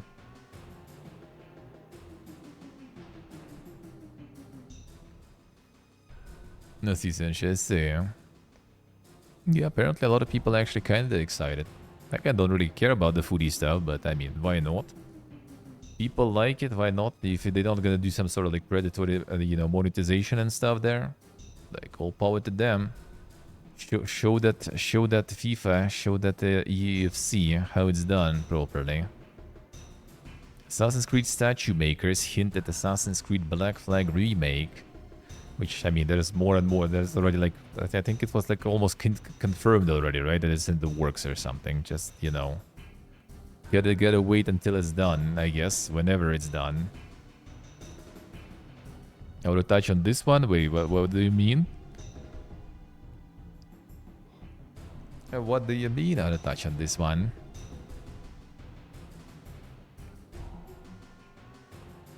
Something going on with Edward Keyway, the statue. Before OG gets pulled, yeah. A rematch and how big it may or may not be. A lot of streamers, I think, were playing and stuff, you know. And I mean, it's Foodie. Foodie's huge, so I guess. Do it, Stave, do it. It's time to become the insane leaker, you know. The industry expert. Alright, let me check if you guys posted stuff. If I'm missing something. If I am missing something there.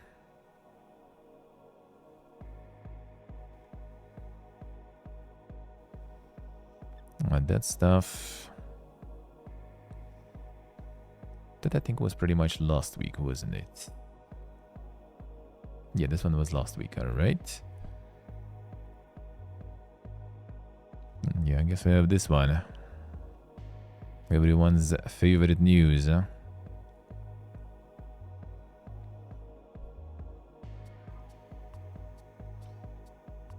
Death Stranding 2 adds VTuber to its cast of characters. Kojimbo got some VTubers on board too. Insane. Now they saw the Picora. Kojima Productions confirmed. The short gameplay video and the clip Picora's voice is heard coming from a projector after Sam exits a shipping container. Pans around to where Picora's voice came from. Sam then thanks Picora, responds in kind and bows as he walks away. Picora would be a prepper NPC in Death Stranding 2 that players will encounter in-game, but did not state what role she would play beyond that. And there it is. Yeah, more VTubers there.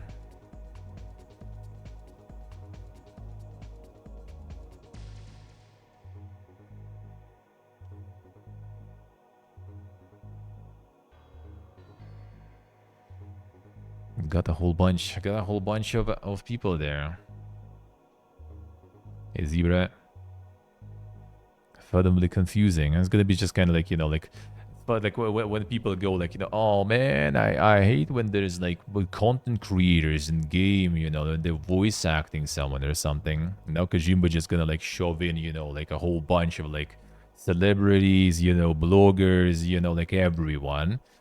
And it's gonna be like, cinema, dude. Kojimbo the best, Kojimbo the genius, Putting that all in the new level there, yeah. And that will be like the genius stuff, probably.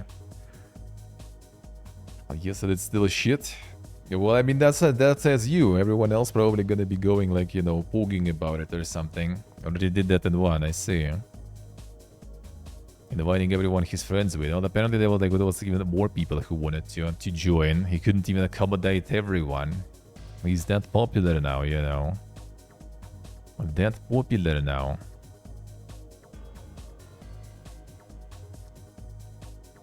We'll see. Not my jam, so I'm skipping that one. But interesting to see. Interesting to hear after what it's gonna be. My friend even went already to like start replaying the first game. I'm like, dude, missing some movies there. Alright, enjoy. We'll see what the next one's gonna be. And what was gonna happen with this one actually. This one early access was very nice. Looking forward to full, but yeah, as you can see, I did play this early access long time ago. Already. Whole bunch of time ago. And somehow 12 hours I managed to get in. Impressive. Wasn't even that much to do. In the early access, still probably not even that much to do. Alright. That is it then for today. So yeah. Let's go. Let's do the redo.